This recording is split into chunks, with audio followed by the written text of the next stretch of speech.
Alright, now that we're recording, welcome to the Kevin Kreative Show. And I'm here with my guest, Andre Birdbaths. What's up? What's up, dude? How did you come up with that name, Birdbaths?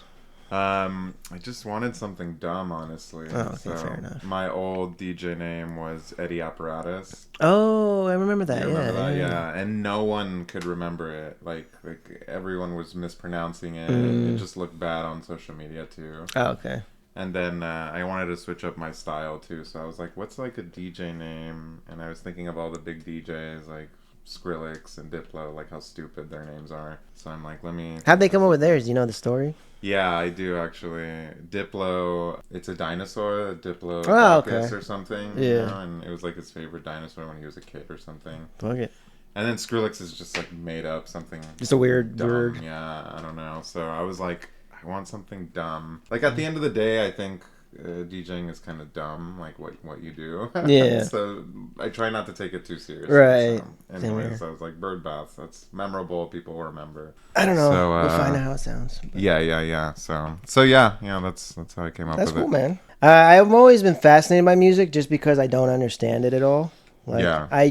I want to learn how to make it and all that, and with instruments and everything, but like I just don't understand music. Yeah, I mean, I get you. It's so hard. Like me producing now took me years to learn, you know. And but I did start with music when I was a kid. Like I learned how to drum, and I think that's what. Oh, okay. I didn't know you drum. Me. You played the drums. Oh yeah. Since like middle school. So I think cool. that like gave me the courage to try like new instruments and new things. But oh my god, it's a struggle, dude. Like it takes forever to actually learn it. Do you feel like the drums are the most essential? I feel like they are. Yeah, actually they are pretty crucial. Like I usually, when I'm making music, I usually start with the drums. Because yeah, if your drums are gross and muddy, it's gonna ruin the whole track, right? So yeah, drums are pretty important. And I think like even just learning how timing works in like music has been like so helpful to me. So That's cool. I mean, we pretty much just jumped into it. Let's just start with who you are, how you're here, and all that. So you're my good friend Andre from many years ago, almost 15 years. Yeah. Which is pretty crazy. I've known Kevin for a long time. I was actually tripping out thinking about it. Like know, how right? we met through your cousin. So, yeah, it's been a while, man. But yeah, I'll introduce myself. Bird Baths, producer, DJ. Real name is Andre. Yeah, I make like disco music, vaporwave. I was very happy to help out Kevin with his intros. So, Thank you. yeah, you hear those intros in the videos. Those are mine. Yeah, I'm trying to get my music going right here in LA. So check it out. Check out my page, Bird Baths. You can find me on YouTube, on Instagram. But yeah, having a lot of fun doing it, right? So Spotify is the way to go for music, right? Spotify. Yeah, I'm on Spotify. I'm on Apple Music. Search me up. I'm on like a bunch of other obscure streaming services too. SoundCloud, you could find me. So yeah, anyways, you can find me on there. Yeah, me and Kevin are kind of on our creative kick right now. Yeah. So we've been helping each other out a little bit. I'm trying to get other people into it. Anytime they talk about it, I'm like, bro, I have something for you. As soon as they tell me what it is, I'm like, I've already got an idea. So just trying to get people to like, I feel like it's a step-by-step process to get people to like want to get their dreams going. Like, Dude. They're not going to do it until they're going to do it. And you just got to be like, all right, just be patient. Be like, all right, well, when you're ready, I got ideas. Right. No, dude, it's hard, you know, and like, especially here in this city, man, you know, everything's expensive. Everyone's busy all the time. Yeah. Like you forget about things. So it's hard, you know, but I think just having like other creatives along like with you in the process is helpful. Extremely. Like we were just talking before this about everything. And like, it's just like, oh my God, like we're all experiencing these things of like, trying to chase like the social media thing and like trying to also make our art right at the same time and like trying to network with people. So it's like a bunch of things, you know, but just like having someone to check in on, someone that's like on the same path. Yeah. It helps you keep your morale up, right? Exactly. It's just like, good to know that someone's there with you. Yeah. Like I think I was telling you, like Monday, I was so over it, dude. I was like, why am I doing this? Like I'm so tired. Like the music doesn't sound the way I want. But then I've been going to those group meetings that I told you about. I've been meeting with some producers, and it was just good to like experience it with everyone. That everyone's feeling the same thing. Like, ugh, I want to give up, you know. Yeah. But honestly, like I think everyone makes it. You know, you just people give up. You know what I mean? Yeah. Like, I think that's the hard part is you need to be consistent with your work ethic if you're doing something creative. Oh, yeah. But you'll make it, but you have to keep doing it forever. It's a numbers game. Exactly. Exactly. Like, if you could live forever, you would eventually make it. Totally. Like, totally. it's definitely just a matter of time thing. Yeah. So you just keep doing it. You just keep waiting. Totally. And then, like, you know, I'm the same way. I got to get out of my comfort zone, and I'm starting to get a little better about just promoting it in person, all that, and bringing it up and stuff like that. Yeah. Like, I bumped into my neighbor yesterday, so I just gave him one of my, like, little printouts with my QR code, and he subscribed to my channel, and he checked it out. Because, like, my neighbors always see me, like, working outside painting on my model kits, so they're always just, like... They don't know what it is or anything, so they always just wonder what the fuck I'm doing out there. And so I was just like, oh, hey, man, you want to know what I'm doing here? And he's like, sure. So I just, like, gave him one. I'm like, yeah, check it out. It's just part of my hobby, and I'm just something fun to do and all that. Yeah. What's pretty crazy, though, is, like, nobody knows. Like, I like to, you know, you can see I've got all these model kits everywhere. Mm-hmm. But, like, nobody knows what they are. Like, when I tell them what they are and explain it to them, they're just like, what are you talking about? I'm like, yeah. They're like, you know, it's a toy. You put it together and you paint it and all that. And they're just like, really? Yeah. I'm like, is this not a thing? Like, dude, I don't know. I feel like model kits have been around since, like, what, the 50s or something? Yeah, you know, maybe it's just that thing. Fading like, out. We're getting older, dude. Yeah. Like, yeah, I don't know. Maybe people don't know about model kits. I don't know. I guess not. Like, not the common guys, at least. Yeah. It's pretty popular online and stuff. It's still getting around. The sales aren't going anywhere. But I just thought it was interesting because I'm like, I feel like they're in movies and stuff, like hanging on some kid's ceiling. They'll have, like, a plane or something. Yeah. Or, like, a little workstation. But, like, yeah, nobody's has any clue. They're just, like, completely just, like, lost when I'm just like, yeah, it's like a model kit, and they're just like, nothing. I remember walking into, like, toy stores or comic shops and just seeing them everywhere, right? Oh, yeah. But now, I mean, you don't really have a bunch of those anymore, you know? Like the comic places have become so, like, few and far in between, and, like, toy stores, I mean, don't even exist, especially those, like, tiny ones that would, like, stock shit like that, you know? I think it's the natural ebb and flow of just how everything works, where, like, it feels like things are forever, but they're not. Nothing's forever. They are forever, but they aren't. The concepts are going to be forever, but who's doing it and in what way, that's going to shift. So, like, for example, like, I think it's like Sears. Is Sears still in business? JCPenney? Not here. I haven't seen a Sears in, like, ages. I thought they were forever. Yeah, I think they're around. I thought malls and stuff like that were forever. I thought Toys R Us was forever. I thought Best Buys was forever. I thought all this stuff was just, this was life. But it's just like, nah, they're disappearing. Like, stuff. But the stuff they sell and cater to, it still exists. You just get it differently. Yeah, so, totally. I think 3D printing is now a big thing that everyone does. Because it's just much more affordable. Right. Like, before it was, I mean, it's still expensive to buy one. But before it was like, you needed to be like a studio, like, to get one. Like, you needed that kind of money. Millions of dollars. Maybe not millions, but like hundreds of thousands. Totally. Now it's like tens of thousands. Right. Which is still a lot, but 100 people can do it instead of just 5. Right. So it's more available. Right. I saw there was some podcast I was watching probably like about a year ago or something like that, and the dude on it was making his own, like, little figures. Oh yeah. And I thought it was so cool. He, like, got the molds and everything, and then like used the plastic and made, like, his own cool little figures. So it's like there's even, like, an independent space for, like, toy making, which is so crazy. Because you're right, like, you know, back in the day, you would walk into, like, a Toys R Us or, like, I don't know, KB Toys, whatever. They would have all the legit, like, there's no, like, independent scene. You have to, you would need, like, a legit company doing that. Oh, yeah. Like you said, you need the equipment, but, like, people are doing all types of stuff, like, independently now. It's really cool. I think what a big part of it is, everyone who collects something, they're chasing their perfect thing. Yeah. And before that, you couldn't get that. You can, like, whoever owned that thing, that's who owned it. They make what they make. And then you just settle for what's out there. Mm-hmm. But we're getting to such a point where the technology is, like I said, much more affordable, where people can choose. They have options now, and they want it done their way perfectly, they can. And I think that's where everyone's headed, where, like, people are still collecting stuff, but, like, It's a one and done. You can go online and see a person has a collection of only Darth Vader, and it's just like a wall of hundreds of different Darth Vader figures. Oh. Like, I think I actually saw.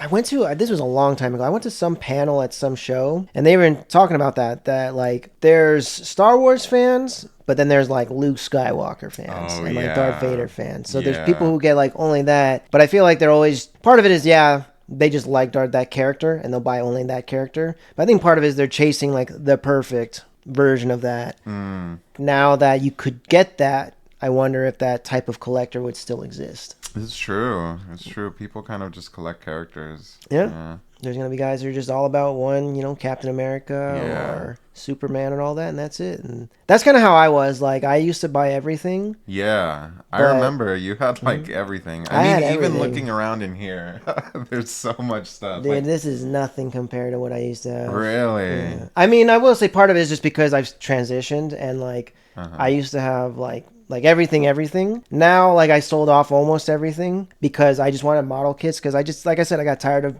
rebuying the same character over and over, because like it would slowly, incrementally get to be what I wanted it to be, because you never know when they're going to stop doing it. Yeah. So it's like, well, I guess this is the best one we got so far. So now, like, that's why I transitioned to model kits, where it's like, okay, I can buy it and then paint it to perfection. As long as they do their part and make it look cool, I can just put the details in all that myself. And there you go. Never need another one. Nice. And that's where I'm at. Like, I'm pretty much done. Like, what I have, there's a couple other things I have on the way for promoting. Like I was telling you earlier, I'm going to be mailing them off. So I've got a few custom ideas that I'm going to be doing for specific channels and all that. Paint them up, send them their way, just to try to get some notice and try to promote and all that. So there's a couple more I have on the way, but we're pretty much good. I'm pretty much happy with what I got. Nice, dude. It's nice to slow down and divert my attention to other things. Yeah, I feel you. Collecting is tough. Like I collect vinyls, so that's my like thing I'm always going to. But last toy I was collecting was the Amiibos. Oh, yeah. Back when Nintendo was doing They still that. make new ones? They're still making new ones. Oh, I think they just put out the pre-order for Sora. Oh, nice. Yeah. But I'm like so poor. I'm like, damn, I can't afford any of these Amiibos. I just don't understand that market, because I worked at GameStop when they first. Oh, really? Yeah, when they first were making the Amiibos, I was actually working at GameStop at the time as like a manager or something. Okay. And like nobody gave a shit. Yeah. I remember, like, we didn't give a shit. Customers, nobody gave a shit. Yeah. But then when they hit the shelf, it was out of nowhere. Everybody wanted one. It was like, nobody had, like, where were you when they were, because they were advertising it for months. Right. Like, this was a big deal thing, but, like, nobody cared. And then all of a sudden, the day we had them to release, like, everybody came in to buy one. It was just like, okay. The thing with the Amiibo game is, like, some of them were more common than others, right? Yeah. So in that first wave launch, I think it was... I think Mario was everywhere. Yeah, Mario was everywhere. Yeah. The Villager, was the rare one. Wii Fit Trainer, and what was the third one? Probably was it Luigi? No, not Luigi. It was regardless. Maybe Pikachu or Yoshi. Pikachu, Yoshi. I feel like it was like Smash Peach related. They were all Smash Bros related. Yeah. But the common ones, like Ness.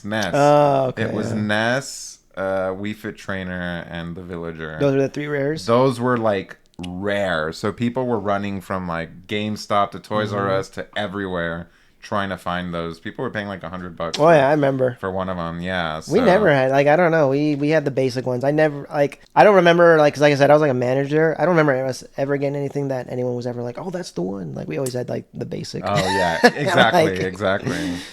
And then like I think eventually like half a year into that they reprinted those. Yeah. But they still didn't come out. Like I think the quality went down. Oh really? I'm not surprised. Yeah. Because the quality on that first wave was pretty decent. Like I think Peach looked a little fucked up, but everyone else looked pretty good. And when that second wave came out, people were like, "Oh, look at this! Like this line's kind of out of classic. The face is, not as good." So people still look for those. And then that Mario one, it was like Mario with a fireball, Mm-hmm. right? Yeah. They stopped that one. Like they have a regular Mario now where Yeah. he's just like posing. But the fireball one is like super rare The now. original. Yeah, the original like Smash Bros. Release. So Dude, I remember when the Pokemon craze was up there. I was like, fuck, bro. Like, imagine just like being back in 1996, getting them at $3.95 a pack or whatever. Maybe it wasn't even that much. It was probably like $1 something a pack. And then Right. just imagine buying those boxes and just putting them away.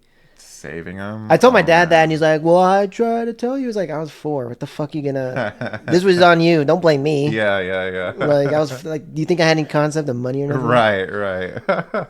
So... No, yeah, like people always say that. They're like, oh yeah, I've got like my old Pokemon cards in there. They're definitely worth something. It's like, no, dude, they're not. Unless you like had the box with like all the booster packs, you didn't open them. Exactly. Like it's gonna be worth nothing. Exactly. Dude. I hear that all the time. You got the whole collection. Okay, well, no unless you got a Charizard, that's kind of it. Yeah, Nobody, like first edition pristine Charizard, and like everyone's Pokemon cards are in like a Ziploc exactly. bag. It's like we got nothing here. Yeah. Sorry. Exactly. So it's like Pawn Stars. I'll give you 5 cents for it. Yeah, right. It's still fun to go on eBay. I like going on eBay and just looking up like the most expensive stuff. Oh, totally. That's what I do with the amiibos. Yeah. So I'm like, I wonder. And then I have mine. So with the amiibos, I haven't even put them up. Like they're all in boxes. Yeah. Because like I don't have the space. And like my goal is eventually when I'm rich and I have a fucking house and a space, I'll make my game room and I'll put them up like if they're like in a toy store. So I'll put them up like that and people can just like grab them, look them. Because they're all in box too. I never took them out. Same here. I have just like a Mega Man and a Toon Link, and that's just because I just really like those characters. Yeah. But like, just like I'll leave them in the box. They look fine. Right. Yeah. There's an appeal to that. I think they look cool. Like so, eventually, once I have my like man cave, I guess, I'll put them up and it'll look super sick. I know. My dream was always to just have like maybe 2-story house, but probably 1, but just something with a basement. Like I've always just wanted to have a basement for the collection, and then just wall to wall, just have displays and like what do you call them, dioramas and stuff. I think that'd be cool. I will say, like as I'm getting older, I'm kind of like losing interest in that, and I'm kind of good with just like these. I would eventually just sell. Like just move on to the next thing. Right. Like lighten up the load and just bounce around. Totally, you know, like I was so into the amiibos. I'm like, this is my whole thing. And now I'm like, whatever. I got a few buddies like that too. They used to collect them and I was kind of like, it's just like, I need to sell them. But it's just like, yeah. I guess that's just how the trends go. I know. Like, you know, that's what's weird about getting old too, is like so much of the things you like were like diehard about, like you're not anymore. And I think part of it is like you never expected that to be a thing. So when it existed, it was like, holy crap. Like, I can't believe this is real. Like, that's how I kind of felt, because it's like, as a kid, I would have loved Nintendo toys and all that. True. I always dreamt of having like a Link action figure or a Mario act, but like that just didn't exist when we were at that age. It's true. Like there was a lack of like Nintendo like products like that, like officially licensed Nintendo stuff. Like other than the game. Yeah, like you would find like totally bootleg figures at like 99-cent store or something. They looked awful. Yeah, they looked terrible and everything. There'd be like new characters in there. You're like, who the fuck is that? Like, this is Linguini. Like, but this is Tony. Yeah, exactly. Well, when those came out, I was like, whoa, like officially like licensed, you know. It's like you just never thought that would be a thing. It just like, you know, it just never seemed like they never made it seem like they were gonna do it. I know. They never like. I guess they couldn't. I don't know. Maybe that's the kind of one thing I think about is like now that I'm trying to get more creative and come up with ideas and all that, I'm kind of realizing that like the people that work at these companies, they make it seem like, oh, they can do anything because they advertise themselves that way. But at the end of the day, like they have their own little steps they have to take too. Sure. Like, Nintendo can't just be like, we're Nintendo. Like, people act like it, like, they're Nintendo, they can do anything. But it's like, at the same time, they're like, we still have to figure out if it's going to work, too. Like, this could be a huge loss. Totally. This could be nothing. It sounds like a good idea. And it is a good idea. But at the end of the day, like, if they don't hit their quota, that's kind of it. Yeah, and Nintendo keeps it so professional. Like, they, like you said, they take forever on everything. Because you know, their stuff is like, whether it's like a console or a game or whatever, it comes out like pretty good. You know what I mean? Like, you know, with video games right now, they will just release the game all broken. Yeah. Like, we'll fix it in a year. People will buy it anyways. Yeah. Like, that doesn't happen with Nintendo games usually. For the most part, when they're out, they're out. And... yeah, and they're pretty good for the most part, you know. Other than like the last Pokemon game, but that's like, yeah, I don't know. That's like not even Nintendo anymore. That's the thing is, like, yeah, Pokemon is so huge, right? So that's always the gripe that people complain about is like Pokemon's the #1 franchise in the world. Why are they cheaping out and not just like there's other companies doing it way better. What was it? Patch World? What was it? Power World. Oh yeah. That was a big one. That one, it looked cool, but like, yeah, I feel you. It seemed kind of basic. I bought it and I played it, but I'm like not too big on the survival thing. Yeah. You know? Like, so I like the characters. I thought catching them and everything is cool, but once I got into like the base building kind of stuff, I was like, I can see where this game is gonna go. And like I don't really a lot of grinding. Interest. Yeah, a lot of grinding, right? So I don't mind grinding, but like it needs to be like one thing. Like Pokemon, you grind the Pokemon. That's it. You don't need to like grind for money. You don't need to like, money comes pretty easy. Everything else is pretty relatively easy. It's just you pick the Pokemon, you grind that, and that's it. Minecraft, same thing. It's like you want to build something, you grind for those materials. That's kind of it. But like, there's nothing else about the game. Like, if you want to be God, you can be God in the game. Right. Like, you know, it's up to you. So I think that's like where they kind of fail the Power World. Is just, it's one of those things where it's like there's just too much to do, and let's just pick one. Yeah, like, you know, and it's like an early access game, right? Yeah. So there's still sort of like working out the bugs, figuring it out. Like when you load it up, it's very clearly like early access, right? Like, it feels like the UI is not like where it needs to be, you know. So they have time, you know. It feels like Content Farm. Have you heard of that?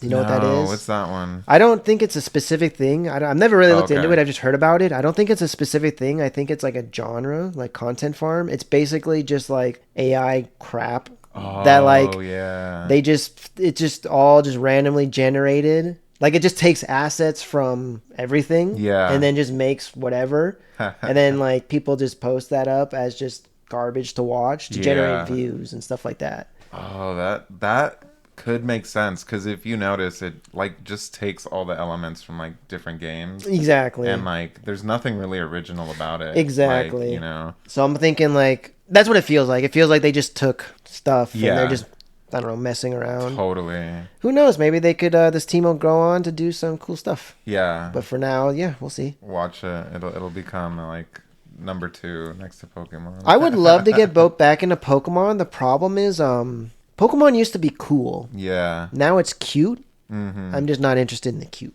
Yeah, sure. Like, it used to literally be edgy. Like, if you look at the old designs, they're very sharp, very pointy. Like, it used to be a cool thing. Totally. And then, like, as the years went on, it just kind of transitioned to be, like, beauty contests and, you know, picking berries and, you know, farm stuff. And it's just like, I don't care about that stuff. Like, give me cool stuff to, like, fight with. I don't know. Totally. No, dude, I feel you. I mean, I'm a huge Pokemon fan, but I've been so let down since like the jump to Switch. Like they just have not lived up to it. Yeah.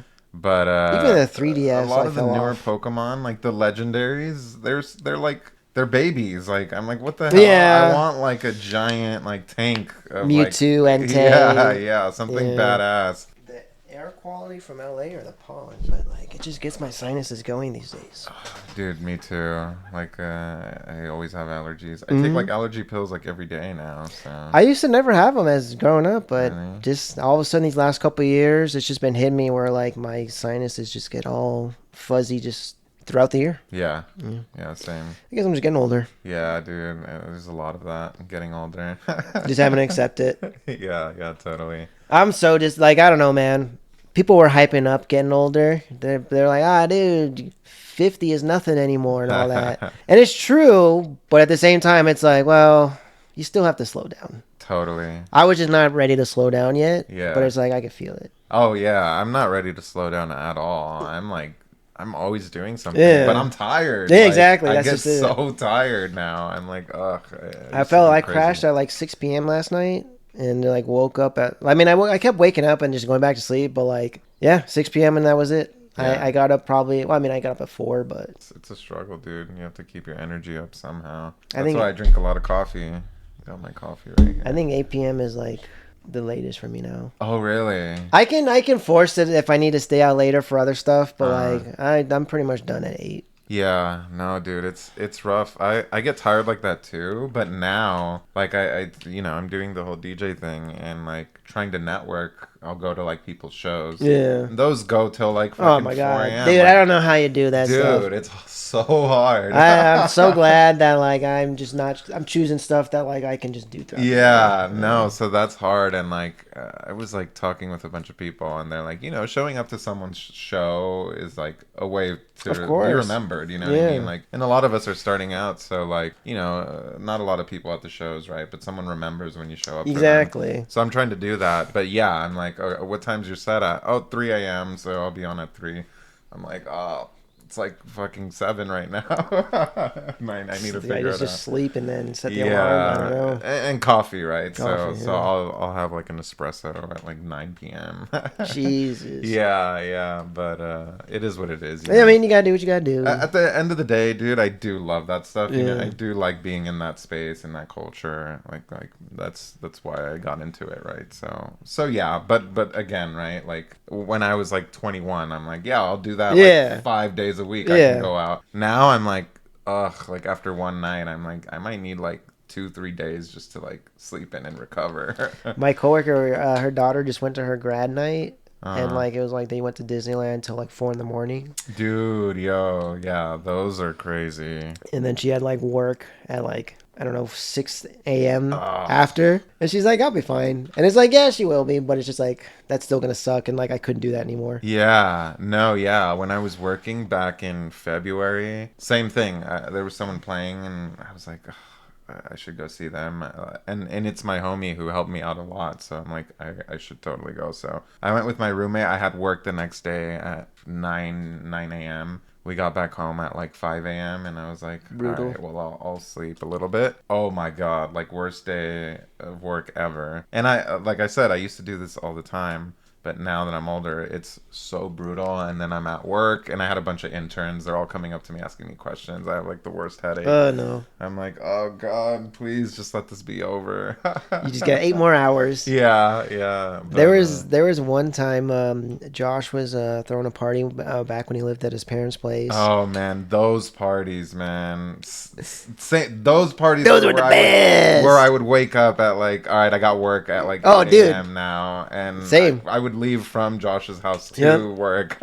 There was one time where so I walked because I lived a mile away from him, so I just walked to his that's right. place. So I walked over and just we did our thing, partied it up till like I don't know the usual till the Right. sun came up. Yeah. So like I didn't mean to fall asleep, but I fell asleep and then I woke up, but my phone was dead, and I was like, well, it's still dark out, so I guess I'm still good. So then like I started walking home. Fatal mistake. Yeah, my alarm was set in my room for like I think 5:30, and I opened the door to my house, and then I look at the clock and it says 5:29, and I was like, "Fuck!" And Oh. I was like, "All right, God. Oh my time for work." and you went. I went, but I ended up going an hour late. Yeah. Okay. But I did go, and I was fucking exhausted. Dude, yeah. No, exactly. Those parties we would go so crazy, and a lot of us would work the next day. Yeah. Like people would just go, Screw it.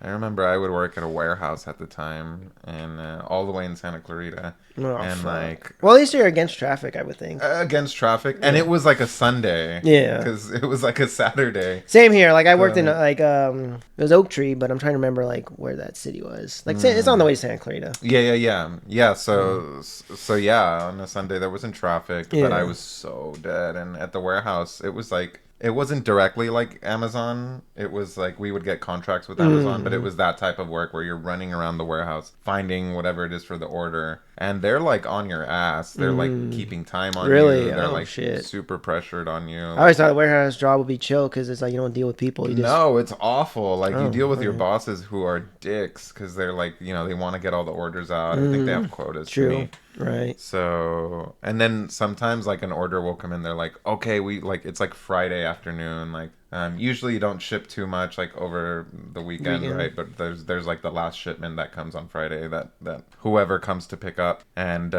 yeah, those will come in. You're like, all right, cool. It's like 3:30 p.m. We're off at 5. And boom, that big shipment comes in. They're like, we got to empty this whole trailer out. Oh my god! Like right now, and then you got to make the orders. It's like, ugh, it was awful. But I didn't realize that. I mean, yeah. the closest I ever did was like working in Best Buy. I did like the morning shifts for the holiday. You got to unload the trucks. Not really. Like, Okay. all I did was just like they had stuff already ready to go, and I would just put it out on the shelves and all that. Oh, that's nice. But yeah, I just kind of got tired of that, just because like they were just not good at having the schedule ready. So it's just like, well, I'm not gonna come in randomly on my days off to find out if I have to work. So Right. What it's just the like hell? I just kept. So one day I just checked the schedule. Didn't and, like it wasn't updated, so I was like, all right, I'm just not coming back. Like I'm over this. Like Nice. I didn't need to be there. Yeah. So I was just like, all right, I'm just done.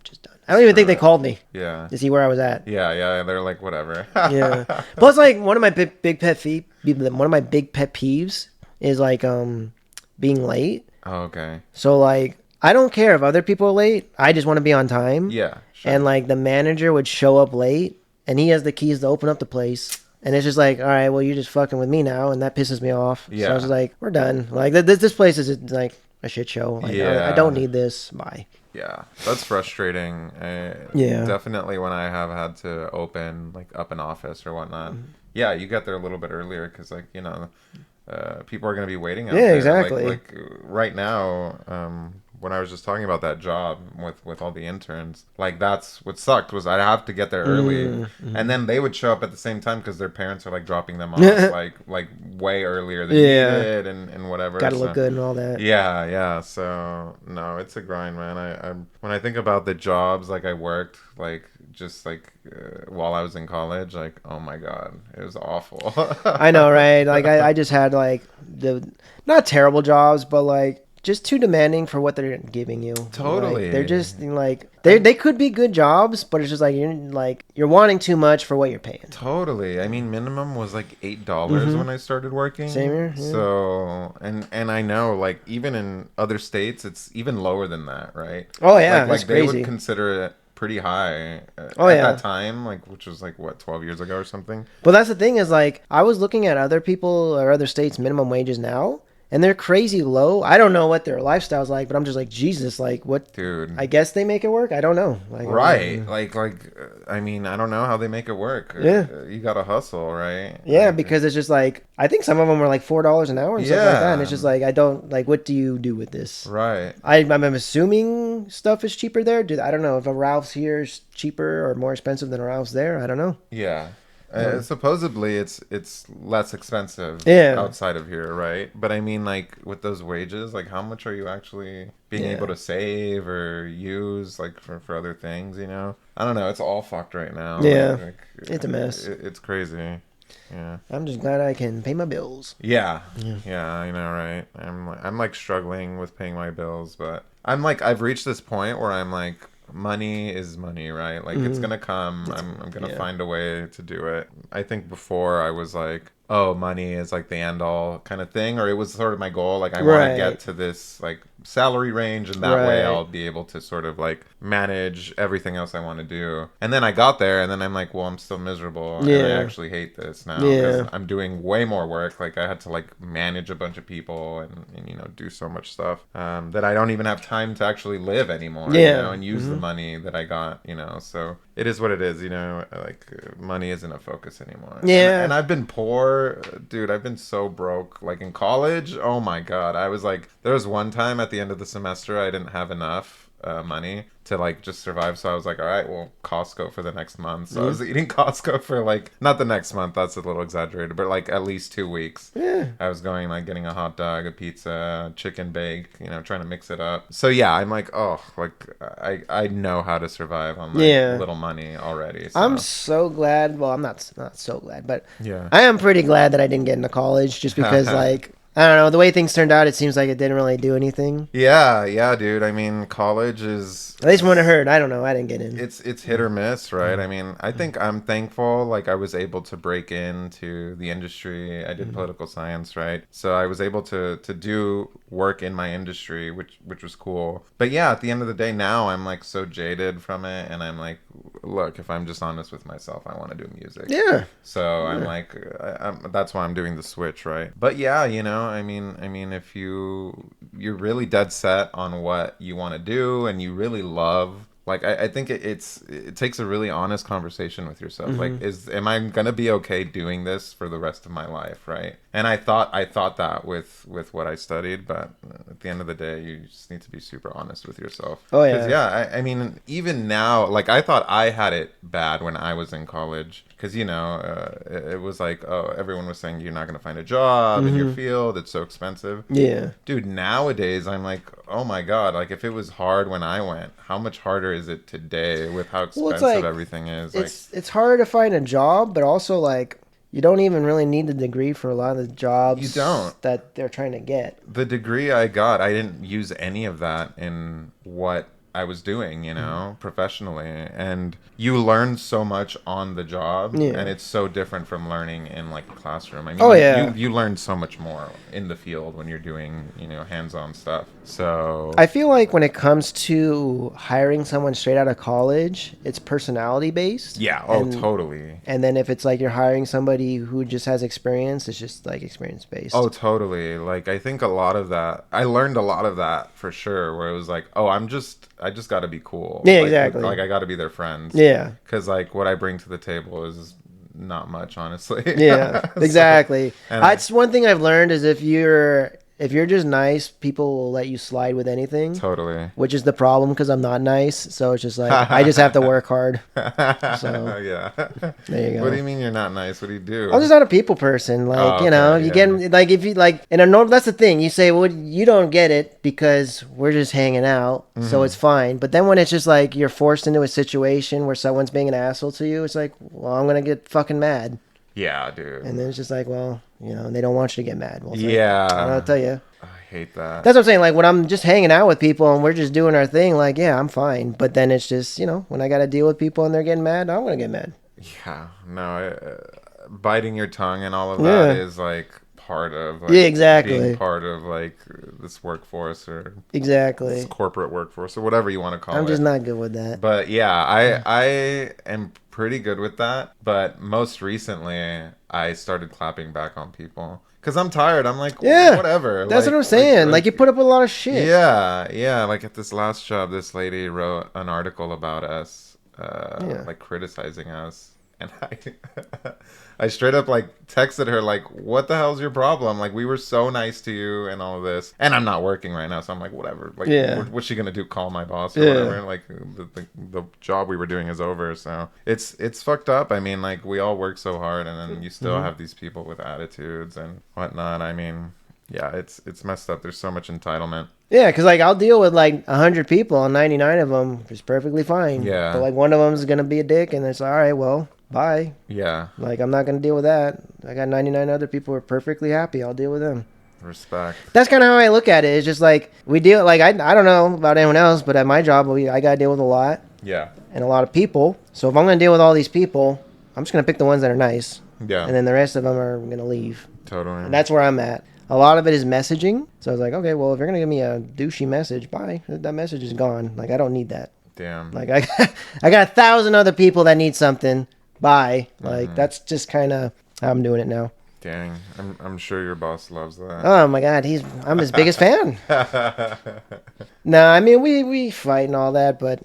Yeah, it is what it is. It is what it is. Yeah. It's not forever. Just trying to get through it the best I can. Exactly. I feel you. That's how I'm seeing it right now. I'm looking for jobs, right? But I'm like, this is just way to sustain myself right now and keep the art going. Right, exactly. And like at least now, you know, like I've been doing this for a while now, right? And I've learned how to just keep the work ethic up, you know. So even if with a job, I still can produce content or be creative, you know. And I think that's the key, is trying to get into that rhythm and trying to just learn how you can make time for it, because you know you're going to be busy with so many other things, right? So as long as you keep up that work ethic and you know you're still being creative, like whatever, do what you got to do to sustain yourself, right? That's the thing, is like every day I get up to like start working on something before I go to my actual job. Nice. Excuse me. As long as every day I can get a little bit done, like we're getting there. Totally. And it eases your mind, right? Because when you don't do it, I feel like,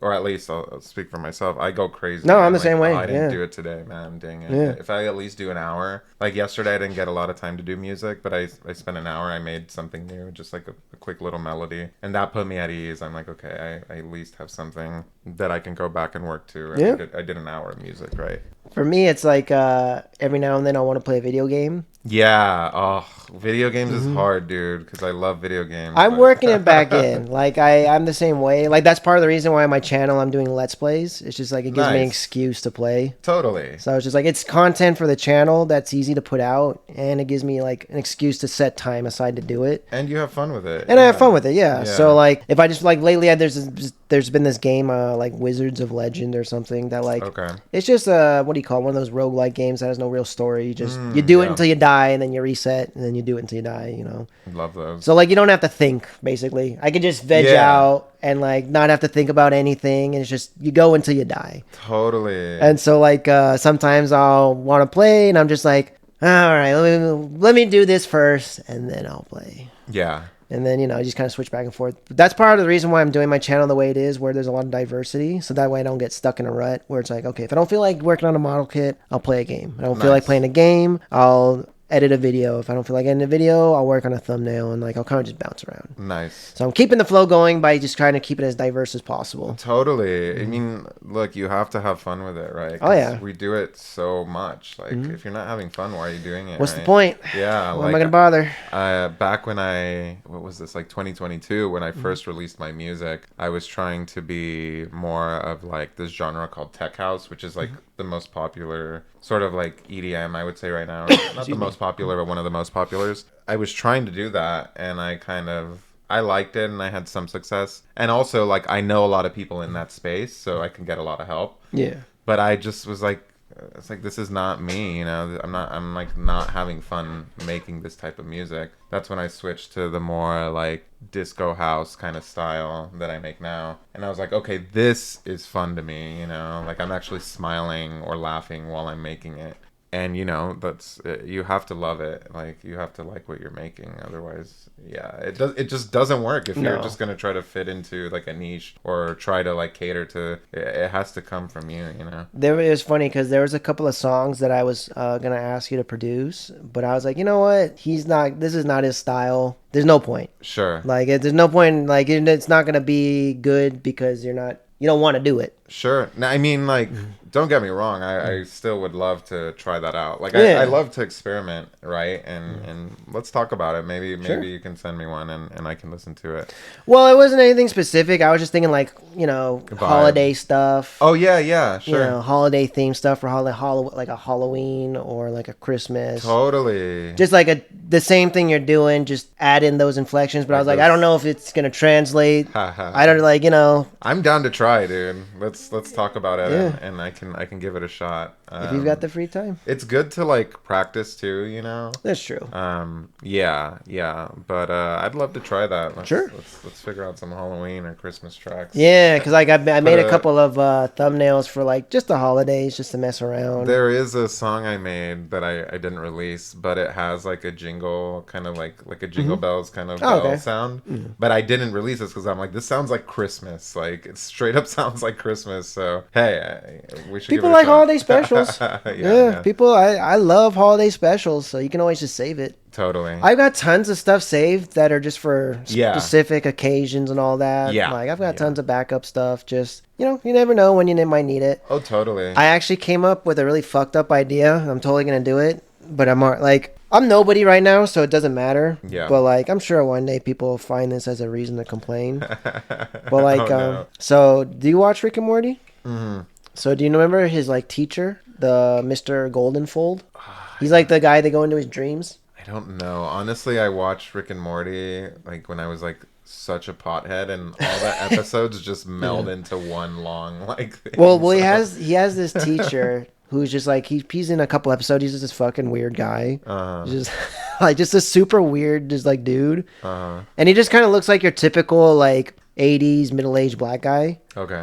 So like I just came up with this idea out of nowhere where I was like, I'm just gonna draw a picture of Martin Luther King doing his I Have a Dream speech in front of the Lincoln Memorial. Okay. But it's gonna be that guy as Martin Luther King, and it's gonna be the Abraham Lincoln from Rick and Morty, but like he's fused with Hitler. What? That's what he is. I'm just doing it based off the show. So it's like in the show is Aberdolf Linkler, and it's Abraham Lincoln spliced with Hitler. Oh my god. So I'm gonna do that. Like it's gonna be the Lincoln Memorial, but it's gonna be that version, and it's just gonna be that dude standing there in a suit, just giving a speech. And I'm gonna save that thumbnail for when I do my podcast, the next one in February. Just nice. Black History Month. The views of Kevin Kreative are not reflected by Burn Baths. Not at all. At this moment. No. Aren't you glad you didn't show up on the last one? Did you see that thumbnail for the last one? No, I don't think so. I saw it, but I don't think I actually. That's the thing. I don't saw it. That's the thing. I'm not expecting a lot of people to pay attention to like the thumbnails and stuff. Sure. It's just gonna be cheeky stuff to throw in, just like if you're paying attention. Yeah. These are all my thumbnails for my podcast that I have, and this was like the one for the last one. Oh my god. It's like, sometimes you gotta stir the pot. Yeah. So if you go onto the actual YouTube, let's pull up the channel. And there it is. Oh, nice. It's episode 2 of the podcast. Nice. One thing I want to really learn how to do is make gross stuff. Oh, okay. Gross as in like, you mean like drawing, animating gross stuff? Yeah, so like I want to learn how to do like Ren and Stimpy. Oh, like those close-ups, the gross-ups. Dude, Ren and Stimpy traumatized me as a kid. I want to learn how to do like those creepy, nasty, just like hyper-realistic. Because like it's just, I don't know, the fact that they make it so hyper-realistic is really what gets me. I'm like, it's true. When you can draw that way, I don't even, because they did that with like what, or hand-drawn animation cells. Right, so cool. Like, I used to hate those. Oh yeah, same here. When I was a kid, but now that I'm older, I very much appreciate. Oh yeah. Like I appreciate any type of media that can give me like some sort of response like that. In like, any way, yeah. Gross me out or scare me. Oh yeah. Or whatever it might be. When it's all fake. Because it's all fake, yeah. right? Like, and it's eliciting like this emotional response out of you. Pretty crazy. So yeah, like Invader Zim, like the episode with the organs. Oh my!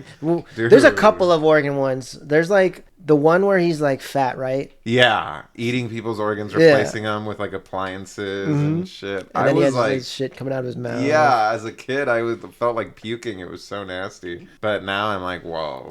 There was that one, and then as a kid, like the one that got me was there's like an episode where he captures Dib, and he's like talking about how he wants to experiment him, and he's like on the moon or something. But then like the sister, I think her name's Gaz or something. Okay, yeah. The goth evil girl. Yeah. She wants to go out for pizza night for family pizza night, but the dad's like, "Oh, where's your brother?" And she's like, "Who cares? Let's go get the pizza." And he's like, "No, it's family night. Like we all gotta be together, so I guess we're not having pizza." And she's like, "Oh, fine, I'll go find him." And she like goes to save Dib from being like captured and tortured by Zim, and he's just strapped down, and he's like, "All right, let's start the experiments." And she's like, "Well, maybe I can wait for one experiment." And he's like, "Let's see what you'd look like inside out," or something like that. And then she like imagines it, like actually imagines like him like just a pile of organs. And it's just funny because like they're just showing it like like it's like he's just talking about it, but then they just show it. It was just on Nickelodeon. On Nickelodeon, just like totally disgusting inside out pile of organs. And it's just like there was like that one, and then my favorite one that as a kid freaked me out so much was there's like an episode where this little kid just like attaches to Zim. He's just like, "You're my best friend," and he just won't leave him alone.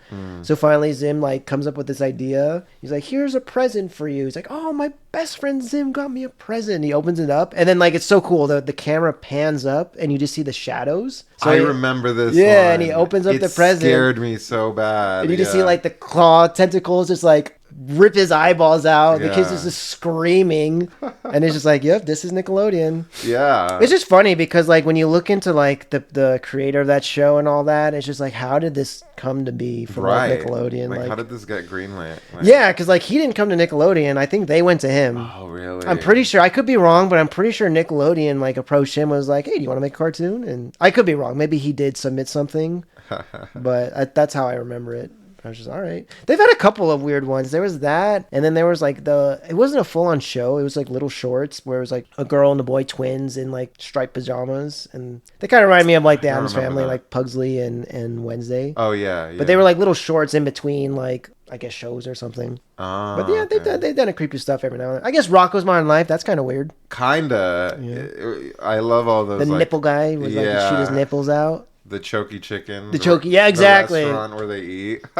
Exactly. Like, they know what they're doing. They know. Like, it's just funny. Yeah. It's just funny what they can get away with back then. I think Ren and Stimpy, I remember reading about, like, same thing. The creator was just, like, making, like, fucked up ideas. Yeah. Just coming up with just weird, creepy, fucked up ideas. And then there was one of them, I think it was, I can't remember. I think it had something to do with, like, suicide or something like that. It was just really fucked up. And then they were finally just like, you know what? I think we're going to let you go. I remember reading something like that where it was just like, why are we doing this? Like, let's just call it a day. That's awesome. I mean, the dude was just seeing what he can get away with. It sounds. I mean, I would do the same. That's amazing. Yeah. I mean, that's like an amazing way to approach art. Yeah. I would love to work on SpongeBob and just, I don't know, come up with some really fucked up ideas. Yeah. Like have you heard the creepypasta Squidward suicide? No. It's just like some bullshit. It's obviously fake, but it's just like a bullshit story where some guy's like, yeah, I used to work as an animator or whatever on SpongeBob, and then like we were working on an episode and it was titled Squidward Suicide and we didn't know where it came from, and we watched it and it was really fucked up. It was basically just like a haunted episode where Squidward kills himself. Damn. It's so funny because there's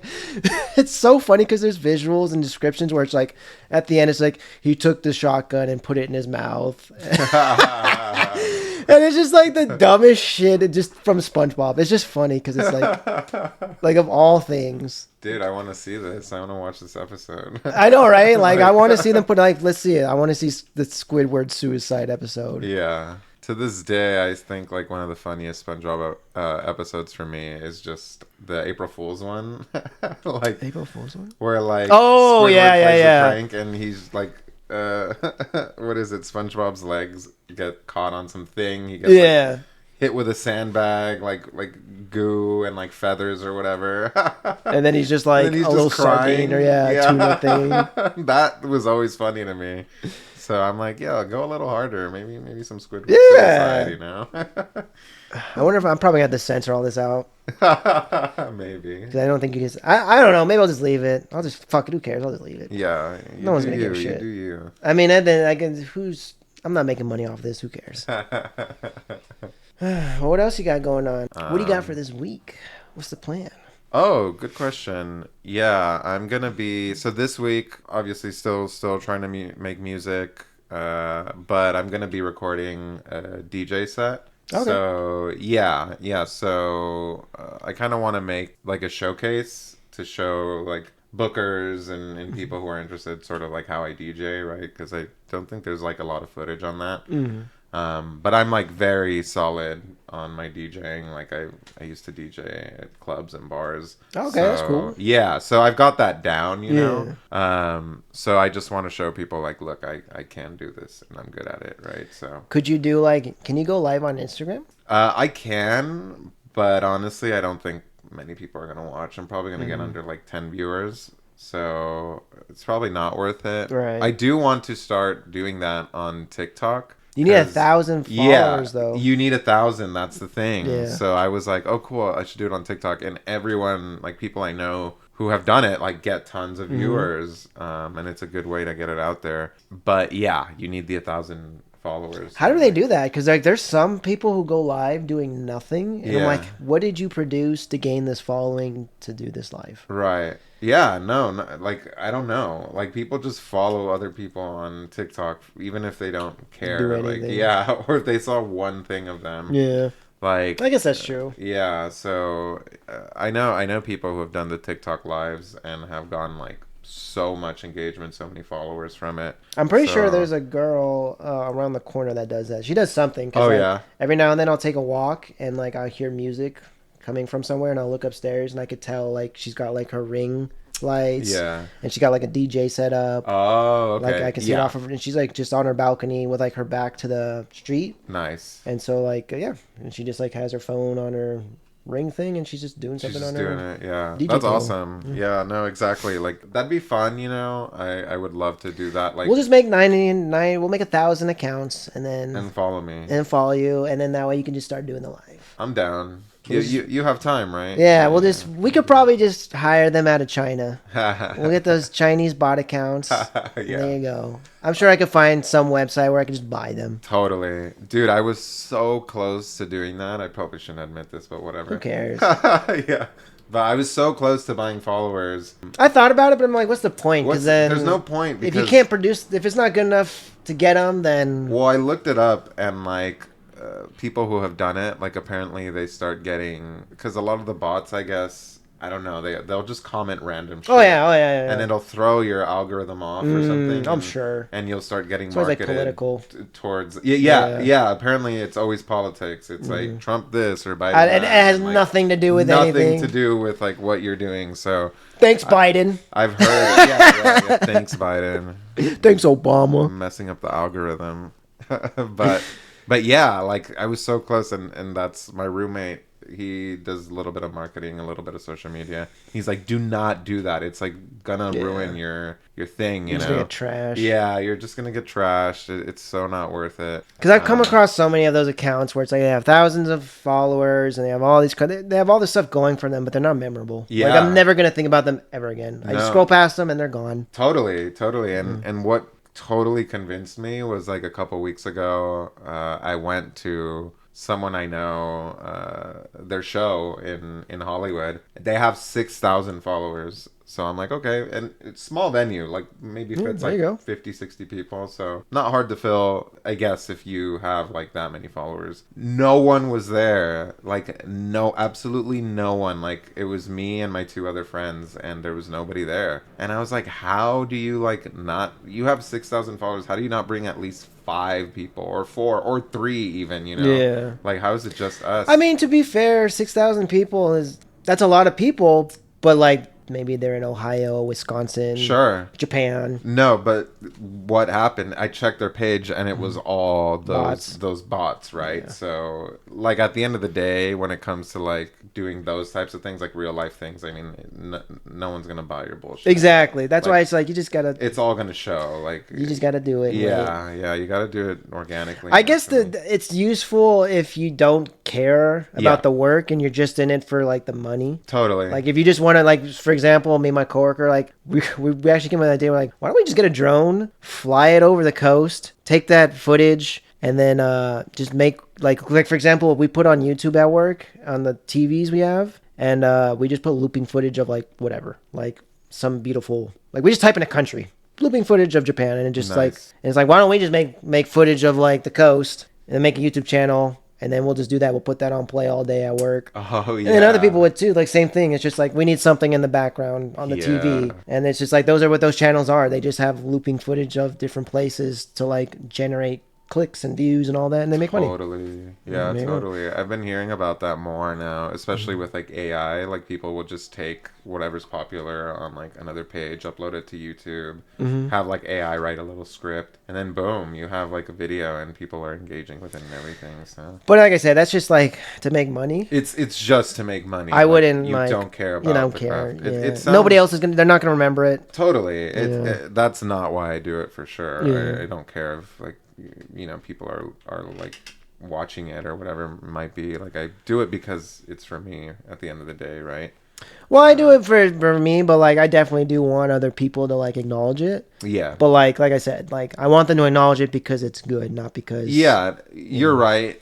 Just like you're right. Like the mindset, I think that keeps me going is that, right? Like Yeah. the trying to make money mindset off of it does not keep me going. No, yeah, exactly. Yeah, yeah. Like, don't get me wrong. I've taken like precautions to create my channel in a way to generate money, Yeah, but that's just because I want it. It needs to have legs. Like, totally. if it's not making money, it's not going to go anywhere. Yeah, So like, I have ideas. I'm doing stuff in a way to where I could eventually generate money to fund the channel, but that's pretty much it. mm-hmm. Like, I don't have grand aspirations of like owning fancy stuff and Yeah, going anywhere. I want to travel, but like I don't need this to travel. totally. This is the opposite. If I could travel more if I wasn't doing this. Right, Yeah. right, exactly. Yeah, It's basically like to pay for itself. right. I feel you. I kind of just want to be in the space. Like the money is extra, right? Yeah, exactly. And like as long as my goal with my stuff is really just to have people notice it. Yeah. It doesn't have to be a big audience. And then just to play shows around town. Like, Yeah. I would be happy with that. You basically want to do it profitable enough to have the freedom to keep doing it. Yeah, exactly. So that's all it is. If everything else is like extra. Yeah, exactly. Like so. Like I consider any money that I have as just like emergency. Uh-huh. You never know when I break my leg and I can't work. Dude, so yes. just in case, that's what the money I have set aside is for. Yeah. Dude, in my case it's been car accidents. Like, ugh. You got into one? I got into one in November. Oh, I think you're telling me about it. Yeah. Oh, it was terrible. And like, it was a hit and run. So some dude rear-ended me and just booked it. Took off. So insurance has been so annoying to deal with because they think I'm like making it up or whatever. And I'm totally not. So it's ridiculous, like just going back and forth. But exactly that, like just having the emergency money, I was like, man, if I didn't have that money for like the deductible I had to pay, like I wouldn't have a car, you know. So yeah, it's good to have emergency money and whatnot, but it all is going back into the art at this exactly point, you know? like it's gonna serve a purpose. Yeah, like, you know, if there's ever equipment you need or stuff like that. Equipment, I mean, this stuff too like is expensive, man. Oh yeah, like, you need like this your whole setup is like very expensive. Yeah, this was not cheap. Like my setup that I have at home is super expensive too. I've spent so much money on like good speakers. The program I use itself was like $1,000. Jesus. Yeah, that I paid like over time, you know. Oh, a subscription? Yeah. So they have like 3 tiers. So I slowly bought like the first one, the beginner tier, which honestly gives you like no space to be creative. But I was like, at least I could start learning, you know. So I started with that, and then eventually like a Black Friday sale came around, and I got the second version. Well, what'd you think of FL Studio when I showed it to you? Because that I think I paid $200 and that's it. You just pay for it. That's right. It looks cool. It's just would take me some time to kind of understand where everything's at. But I think I did that in a weekend. You could do that for sure. Sure. Yeah, I think it could take me maybe like a couple days to really understand FL Studio and like get into it. Yeah, what the program I use called Ableton is known for just being so much to learn. Like there's so much you can do with it. It has like a live component, so if you wanted to like record your band or whatever, you can do that. If you wanted to perform live with that software, you can do that. Or if you want to just produce music, you can do that too, right? So fair enough. It's just so much that you can do. And FL Studio is more of like, okay, this is for production. Yeah. Like just to make music. It's pretty standard. So I know a lot of people have that complaint with what I use with Ableton, that it's just like a subscription. To start learning, it's so much. Like, you know, it's overwhelming. Oh yeah, this was overwhelming. And just the production side of it is very overwhelming. Right? Like there's so much to it that like it's not even all on the screen. Like everything is hidden behind something. Yeah, and it's just. I remember when I first opened it up, I was just like, okay, this is a whole, like I said, I don't understand music. Right. I was like, this is a whole new ballpark. I put it aside for now because I'm like, all right, like I said, I need the time to really learn this. So maybe one day I'll get back into music. Yeah. I downloaded the sound font, so I'm really happy though. Nice. I don't know how the fuck I did that because like I downloaded it and I felt like I kept doing everything and nothing was working. And I was like, what the fuck is happening? And then all of a sudden I just look over and it's just there. And I was just like, fuck it. We're not touching it. Like, it's here. I figured out how to use it, and we're just going to move forward. Yeah. It'll be fun though. It'll be fun. I've been watching some streams of people using it, making music. Nice. And it seems so fun, but like I said, like Yeah. I have no concept of like what to do. Like, because then when they do it, they're like, all right, so we're gonna put this note here. We're gonna put a couple of these here, and and it looks so easy. Yeah. But then when you're doing it, I'm like, oh, I don't know where any of this shit goes or how to do it. Yeah, dude. No, it's very, very. It's a steep learning curve. Oh, sorry, my sinuses just keep going. No, you're good. It's annoying. Something's in the air, huh? Something. There's just something in the air. Yeah, but you were saying, what were you saying about the, just learning all that production stuff, dude? Yeah, it took me like a year and a half to just learn all of that. Mm-hmm. And it's so frustrating, to be honest with you, because, like, you know, Oh, I could tell. Eventually you're like, I'm clicking here, I'm doing this, it's not doing what I wanted to. You get so frustrated. And like you said, oh, you need to know where to go. Oh, like, you need to press this button here, it's going to quantize all the notes to put them like in the correct order. It's like, well, how would I know? Where would I find that? You know, like, so you just gotta fuck around. That learning curve is so tough, and I don't blame people for like giving up, especially with Ableton, because oh my god, it's like every day you have to be doing it and kind of understand it. But once you get over that hill, oh man, does it feel good. Like, oh yeah, I know. Like it just flows out, or like for me at least now, it flows so organically, and I finally understand the software and how to work with it, and that's what's super cool about music production when you're using what's called a digital audio workstation, or a DAW for short. You're kind of working how do I say, like symbiotically with the program. Like you have the idea, but the program can also sort of maybe throw some curveballs at you, or maybe even some mistakes you make. Like maybe you accidentally click this and you're like, whoa, that actually sounds like super cool. So it's sort of like a dialogue you're having with the software, and it's great, and it's just helps that creativity flow even more, you know. So yeah, it's so good. It's awesome. Honestly, you can do just anything. Like the possibilities are endless, but that learning curve is tough, man. Oh yeah. Yeah. That's how I was with my drawing tablet. Yeah, I'm sure that too. I was just like, because I was doing stuff on pencil and paper, because that's that's how everybody does it. And then like I got the tablet and I was like, all right, let's do this. And then I was just like, this is weird. This is like everything about this, because like you don't do it flat. Yeah. You're not using a pencil. This is in paper. In order to do a bunch of different things, same thing, you got to figure out how to use the program and find it all and all that. So I got really lucky that my sister's been doing that stuff for years, so she's given me a couple lessons, and that really sped the process up a lot. Totally. Because I was just like, fuck, this is like another thing that I have to learn, like in order to get the channel going. Same thing with the editing software. I was like, I've never used this software before. I haven't done any type of editing in like 10 years. So thank goodness we're over those hills. Same thing with the filming the videos for the model kit stuff, the live action stuff. I haven't filmed anything in a long time. Figuring out how to get it on a phone to the computer. Sure. Sounds easy. Like you think it's as easy as just plugging in your USB cable, but I guess it's not. I don't know. It's not, dude. Oh my god, I feel you. I've had the same issues. It's just like every time you get something done, it's just like, all right, let's get started, and then it's just like another step. Like even just putting together my computer, I put it together. All right, let's turn it on, but no, like there's just like there's all the software you gotta do and update. It's like I thought it was just you gotta turn it on, dude. I know, like, but no, you gotta update all the software and figure out where all that. Like I think my sister's boyfriend was helping me out, and he was telling me about the I don't remember what they're called. They're I think keys or something and all that like are the computer. And I'm just like, I've never heard these words before and stuff like that. And I'm just like, but it's been a good experience. It's been good to learn all this stuff, because like it's all been put together in a way to help me just learn new skills. No, I feel you. Like I know we've been doing a lot of the same things, like learning the social media side, the content side, the music side, right? And yeah, I mean, I feel like I've done it all at this point. Like I've filmed videos, I've recorded music, I've like made content, and it just like I video edited, right? Like it's good to know how to do all of it. So eventually whenever we have people that are going to help us with that, you already know how to do it, and you can even guide them and be better at, how you want them to do it, right? Oh yeah. So I feel like even the mastering side of stuff, like I've had to master my own tracks. Which, like you said, like, okay, I'm done. I finished the track. Cool. Let me put it out. Yeah. Oh, wow. Like, I play it on my phone. You can barely hear it. That's because Mm-hmm. it's not mastered. So now you need to master it. I'm like, oh, another thing to Yep. learn. You know what I mean? But I mastered so many tracks now. I finally understand it. I'm not saying I'm a professional, right? Nor do I have, like, professional equipment to, like, master. Someone can do it better, but it's good enough, right? And what is professional equipment these days? Right.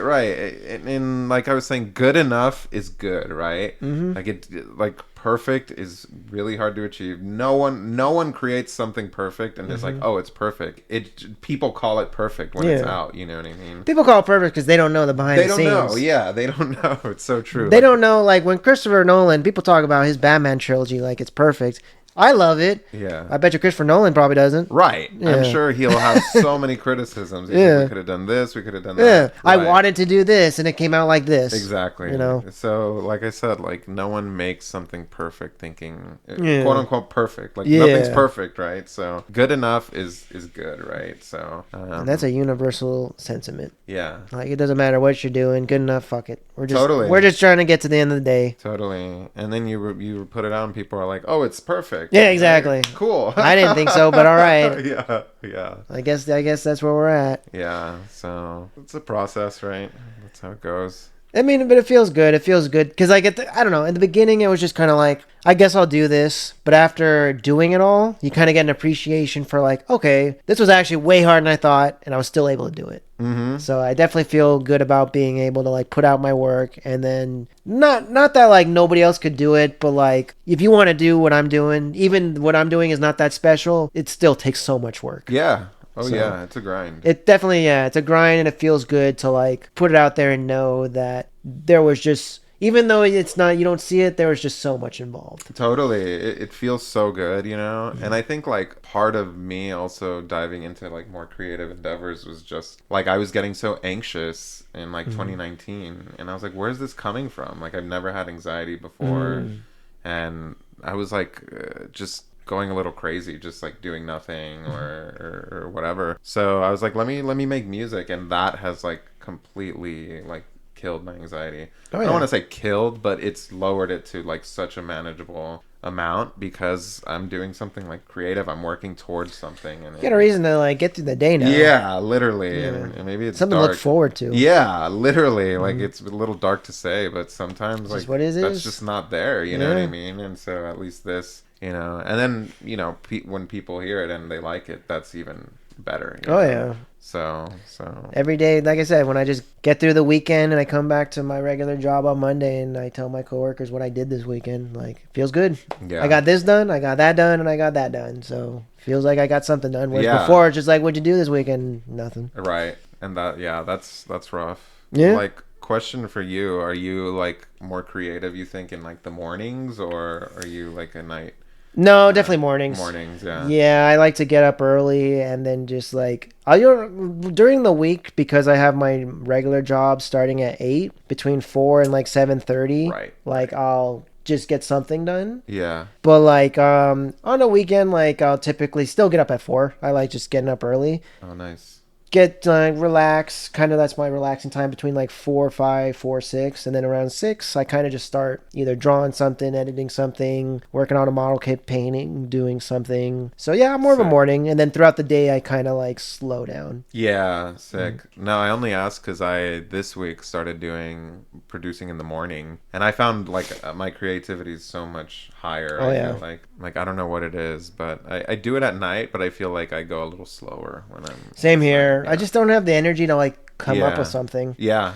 Like it depends. There's been some nights where I'll come home and I'm just like, oh, I've got it, and I'll start working on something. Like something will just click, and I just like, oh, let me just get this done. But a lot of times it's just kind of like, all right, I'll think about what I got done in the morning. Part of it also is like, again, like time management. Like, does this need to get done now? Yeah. Like right. if I've had a long day, if I'm kind of tired and I'm like thinking about like this part of what I need to get done, like if I get it done right now, is it really gonna affect anything? Or if I wait till tomorrow morning and just do it then, will that be okay? And it's like, Totally. because like, you know, usually I can't get the big stuff going till the weekend, so I'll save all the bulk stuff for the weekend. Throughout the week I'm just kind of like working on what I can. So if it's like Thursday morning, or if it's like Thursday night and I still have to get up the next morning, go to work and all that, it's like, all right, I can't get this going until Saturday. Do I need to Totally. do this now, or you know, if not, let's just chill. Let's just enjoy a nice evening of just putting on something on YouTube, Yeah. turning my brain off and eat dinner. Yeah, totally. It's you need that time too. Oh yeah. Uh-huh. When it's time to work, it's time to work. When it's time to play, it's time to play. When it's time to sleep, it's time to sleep. When it's time to eat, it's time to eat, you know? Totally. You need to be like strict with it too, you know? Oh yeah. Like yes, it's a schedule still. You still like do things on a time frame and all that, but at the same time, like all these people that say they work 24/7, they never sleep, they stop working when they close their eyes, it's all bullshit. Yeah, dude. It's all complete horseshit. It's not true. No, I don't believe anyone. I don't believe that at all. Not for a second. You would not be where you are if you were working 24/7. You would have garbage coming out. Nothing would be working. Totally. And it'd be nothing. You have to like give your time to reset. Totally. Like there's been times where like I'll be at work. So what I do at my regular job is I'll come up with ideas. And like I'll do the drawing and sketching out there. And like there'll be some days where like I'm not doing nothing. Like I got nothing. I can't think of nothing. I've got no ideas, no sketches, nothing's coming out. And then there's other weeks where it's just like I can't stop. I just keep cranking them out, and it feels good. Like it feels good when I have like a notepad just full of stuff. Yeah, that is nice. Talking about that, like about ideas, like I hit like a wall maybe like 3 weeks ago, like at the beginning of May, and it's so frustrating to get over those humps of like what I'm making isn't what I want, or like I don't have an idea, right? Mm-hmm. Like my ideas aren't coming out, you know? I just think of it as like a river. Don't fight it. If you're not feeling it, you're not feeling it. Totally. It's just that it'll pass. You can't fight it. Like you literally can't. Like I will always try to work through it, and I'm like, it just feels like wasting time. Yeah, literally. It feels like you're just using energy and nothing's getting done. Nothing's getting done. So it's just like, you know what? Just let's do something else. Totally. And then it'll just snap you right back. It'll come back, yeah. There's been plenty of times where like I've had nothing, and then I'll just go for a walk, thinking about something completely different, listen to a podcast, smoking a joint, whatever, and then all of a sudden that one thing I just needed just clicks, and it's just like, as soon as I get back, I'm on it. Yeah. There you go. Yeah, totally. You have to like respect and trust the process. Yeah. Like that's just all it is. There's a book series I have, a manga series called Bakuman. Okay. It's really good. It's by the people that did Death Note, the writer and the artist. Oh yeah. It's about becoming a manga artist. Oh, like, really? The whole thing is like, so it's produced by Shonen Jump. That's the publisher. So like it takes place as people trying to work for that company. Nice. And it's like two 12-year-old kids who decide they want to be manga artists, and like they team up to do that. And like it's the same thing. Like even in the story, like the guy who does the writing and all that, he comes up with stories, he'll just be like, fuck, like I've got nothing. Like he's just like, I'm like, this is impossible. Like he just has those days where he's just like relatable, dude, banging on the wall, just like I'm shit. This is shit. Like all this is like, I've got nothing. Fuck this shit. Yeah. And, like that's just how it goes. Like so relatable. Oh exactly, because like you got deadlines and shit. You don't have time to, but at the same time, like it's gonna happen. Yeah. You just gotta let it happen. Yeah. Some days you got nothing, and it's just funny because like he's the writer, so like everything's on him. If he doesn't come up with anything, then there's nothing to draw and move forward.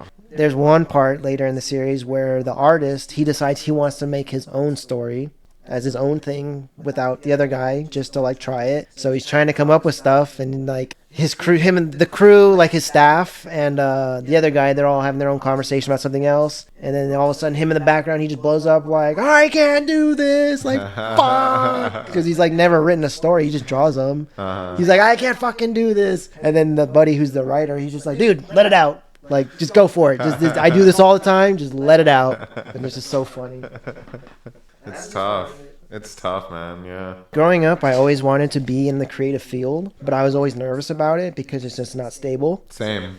But I think I've decided that I like that. I like that it's not stable and that you just, some days you're going to have nothing and some days you're going to have something. Totally. I think I've just moved past that whole thing where like life needs to be stable and all that. Yeah. Fuck it. What's the fun in that? Oh, dude, I hear you 100%. Like, I think that was my fear also, too. I was always like, I can't do something like creative. Like, I'm not going to have stability. Yeah. I'm not going to have money. Because it's just such a lucky draw that you're going to hit that one thing that will carry you for the rest of your career. Right. Where, like, you can fail and it's okay. Yeah. Because you can lean back on your other thing. No, yeah, exactly. And like I was saying, I was like worried about stability, worried about money. I'm like, I've been working professionally. I'm still worried about money. I'm still worried about stability. That's what I'm saying. I'm like, well, what's the point then? Exactly. I'm like, I should just go for it then. Exactly. Yeah. So, That's kind of where I was at. I was like, you know what? I have a job. It pays the bills, and it fucking sucks. So why don't I just do this thing that I actually want to do? yeah. And I think talking to like a lot of professionals who have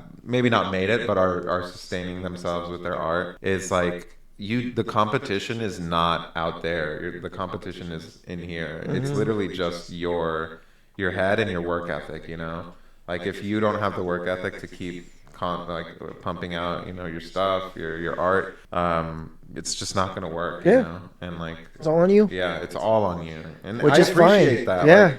Like yes, it's all on me. I don't have to worry on like a coworker fucking it up or That's what I'm saying. whoever yeah. It's, Part of it is like I'm tired of working for other people. yes, I'm so done with working for other people. I've done so much for other people. Yeah, I'm over it. Never get anything back in return.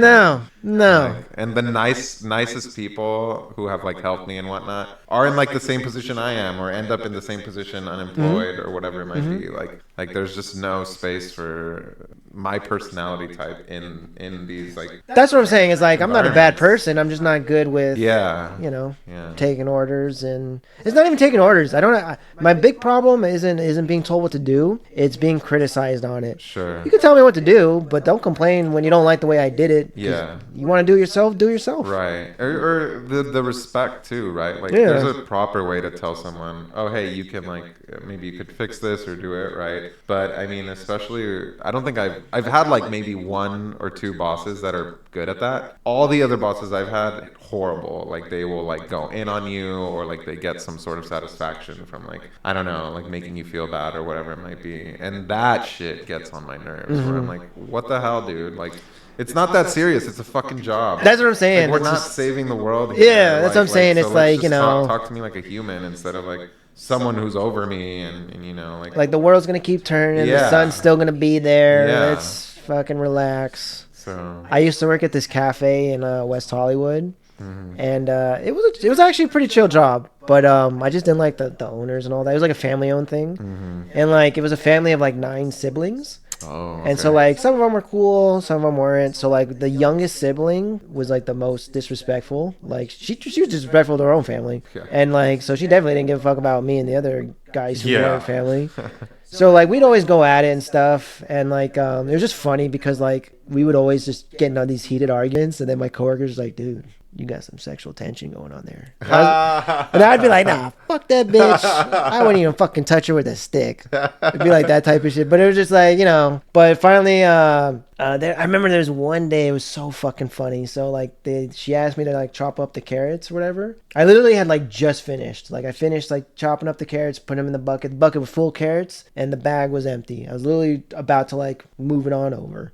And she's like, Kevin, you done with the carrots? And I just like looked at her, and I looked at the carrots, and I looked back at her. She's like, Kevin, hello. I'm like, yeah, I'm done. See? And she's just like, well, I'm just checking if your ears are working. I'm like, well, I'm just checking if your eyes are working. And then she's just like, Kevin, don't be rude. That's not cool. Burn. Yeah. I'm like, you're being rude to me. What are you talking about? But she didn't talk to me for the rest of that day. And I was like, bro, I told my coworker, bro, I finally figured out how to get her to shut the fuck up. But yeah, we just kept fighting and arguing, and it got to the point where like I was like, fuck this job, and I just took off my apron and left. God, dude. The thing is, I was just a dishwasher. Okay. I got hired there to be a dishwasher. Yeah. So like I'm nobody. And then it was so funny. That was what the argument was about, actually. Like, she got mad at me because, like, they would have me do the register sometimes because I was one of, like, 3 people that could speak English. So, people would want their, like, custom shit or whatever. So I just do my best I could to, like, type it in, like, with what I have. It's like a food cash register. They have preset in stuff. So I'm just doing my best to charge them whatever. So then, like, she complains. She pulls me aside. She's like, hey, like, you're undercharging them. Like, you're supposed to charge them for this. I'm like, well, I don't know. They only asked for this thing, so I just charged for that thing. Right. So then like it happened again with some other lady, and she's like, Kevin, like she's like, Kevin, let's go talk. And I was like, I literally was just in front of them, just like I gotta go get yelled at. I'll be back. Like in front of the customer's just standing there. Like, all right. And like I said, I'm like one of 3 people that speaks English, so like there's nobody else that's gonna help them. So I'm like, all right, well, I gotta go. Sorry. So like we just go in the back arguing. I just let her go off. She's going off, and then finally, because it was just funny because she was just like, you know, you act like you run the place and you own everything, and I started laughing because I'm like, I'm just a dishwasher. Like, Yeah. I wash dishes. What are you talking about? And so like it was just funny, and I said something like, yeah, like you're really disrespectful and blah blah blah, and the way you treat them. And then she said something like, hey, yeah, and you think we're disrespectful? And I just cut off like, oh, or no, I think I said I have a problem with you or something like that. And she was like, oh, you have a problem with us? And I was just like, whoa, no. I didn't say I had a problem with her. I didn't say I had a problem with him. I said I had a problem with you. Like, there's no we. There's just you. You're the problem. Damn. Yeah. And then we just kept going at it. So I was like, all right, I'm fucking over this place. Yeah. Bye. Yeah. Screw that, dude. Yeah. And like that's the thing is like, again, you're a dishwasher and now they're making you do the cashier, and that's how it always starts. It's like, oh, can you do this extra? Can you do this? Then like a year later, you're doing literally everything. They haven't given you a raise or a promotion. No, dude, like it's a cafe in West Hollywood owned by like a little family. Like there's no raises, there's no going up. This is what it is. Yeah. You want this shit to work? This is your business. Yeah, and treat your coworkers good. Yeah. Your employees good. Train them right, and boom. Yeah. You don't have any of these issues anymore. I would drive my own car doing deliveries and shit, and so it's just like, yeah, fuck off. Like, and you're gonna complain, get the fuck out of here, dude. Yeah. But like, I try to be as nice as possible because my buddy got me the job there, and like I think it was either him or his dad were like friends with them, and that's how I was able to get the job. So like, I'm trying to be like as respectful as possible to not offend, him. Totally. But it was just, it got to the point where it's just like, all right, fuck this job. Yeah. But because like there was like another time where like the what do you call it? The cook, like he didn't speak English, he spoke Spanish. Like he was like from like El Salvador or something. Okay. And one day he was like going off on me, telling me to do something, and like I just straight up don't know what he's saying. Mm-hmm. And so like the owner like pulled me aside later and was like, hey man, like he's saying you're being disrespectful and not listening to him. Like, no, I don't understand what he's saying. Like I don't speak.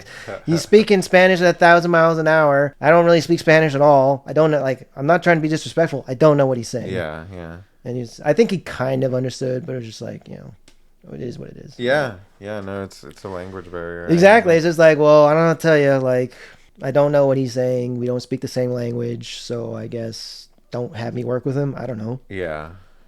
Or like, like I said, I'm a dishwasher. Give me a broom, I'll sweep up, or I'll clean the dishes. Don't ask me to do other stuff. You would think they'd be like, all right, just keep him in dishes. That's what I'm saying. It's like why have me do all this extra shit? Yeah. Like, I don't know any of this stuff. Like, I came here to wash dishes. You asked me to like fucking get all the food ready and all that. I don't know this shit. You didn't train me to do this shit. Yeah.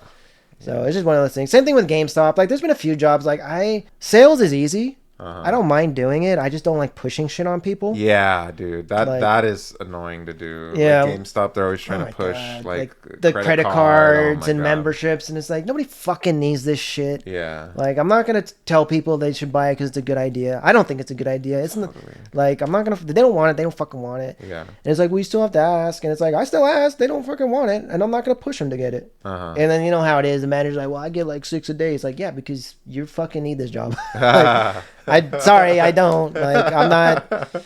Like, this is a scumbag thing to do. I'm not gonna act like it's not. Yeah. You want me to sell the product? I'll sell the product, but I'm not gonna force someone into something that they don't fucking want. Fucking contract. Yeah, exactly. Debt contract, like, ugh. Yeah, exactly. It's like, no, it is what it is. Yeah. Like, if they want it, they want it. Same thing with Turner's. Like, I liked working there for the most part. I guess what it is I don't like guns enough to want to talk about it all day. Oh, I think guns are cool. I definitely think guns are cool. That was the gun store you were working at. Okay. It's fun to go shoot them, but like, I don't want to fucking talk about it for 8 hours. Not the way that these people wanted to. They wanted to fucking like start their own podcast and that's great, but like 10 minutes. You got 10 minutes. Let's just move and then pick what you want. Let's move on. Like, I don't care. Sorry, I don't care. I guess you're not a real red-blooded American. I guess not. I don't bleed red, white, and blue. I mean, like I said, they're cool. I like to shoot them, but like, I can't spend an hour talking to you about them. Like, especially when it's a job like this where yes, we get paid minimum wage, but like, you do get commission. So it's like, what are you getting? And let's move on. Oh, nice. So like, that just, I don't know. I couldn't do it anymore. Yeah, and I just wanted to move on to the next guy. It's just like, that's where you really have to like kiss ass too. Yeah, exactly. Like, to get a sale. Exactly. It's like, I'm not going to. Like, same thing. I don't kiss ass. Like, it is what it is. If you want it, we got it. I'm not gonna upsell it. It just is what it is. If it's awesome, I'll tell you it's awesome. But the thing is, the awesome stuff is expensive. You don't want to buy it. So you're wasting my time. That was the problem. It was just like a lot of people just went there to waste time. And it's like, dude, like I said, there's commission on this shit. Right. Don't treat me like an asshole because you're not buying shit. This is, you know what this is. If you don't want to buy shit, don't talk to me. You can look all you want. Don't fucking waste my time. I don't know. That's how I am. Like when I go into stores like that where like they have you take a number, like I don't fucking like. I'm just there to look.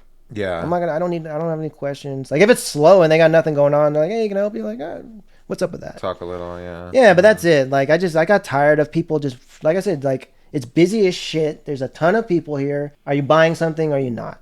And if you're not, you're wasting my fucking time. You're wasting their fucking time. You're wasting your own fucking time. Yeah, if it's busy like that. That's the thing is we were working like 12 hours. Yeah. Yeah, don't show up to a store that's like super busy. Yeah. You're just going to look around. That's what I'm saying. It's like we were working like crazy shifts because this was back when it was Trump versus Hillary.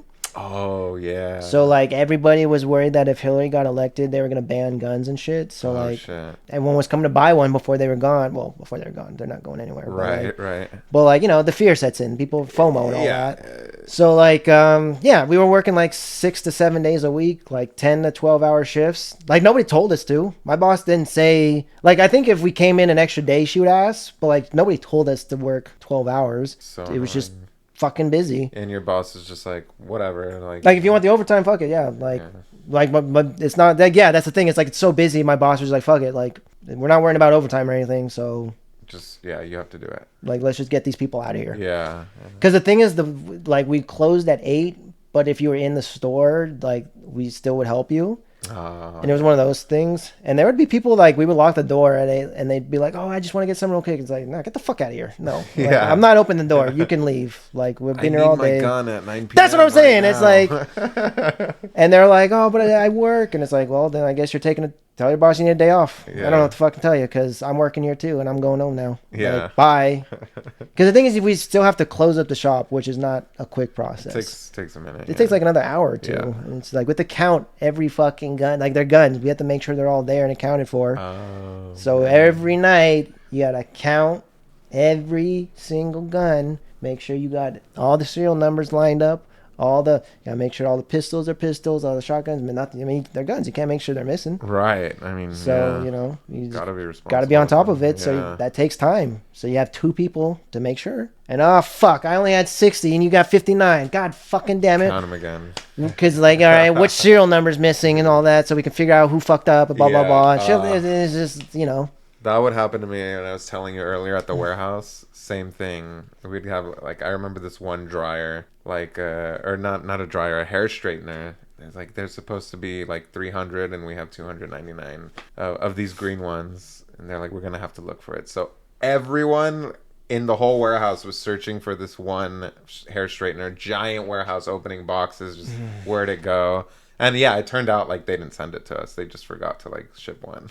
Of course, yeah. It was like, oh my god, we just like moved everything, and now we have to like put it back. I'm gonna be honest. Like if I was your manager, and how much is this hair straightener? How much do you think it costs? It was like $100, I think. All right, I'd be like, all right. You said there's 300 of these things. Yeah.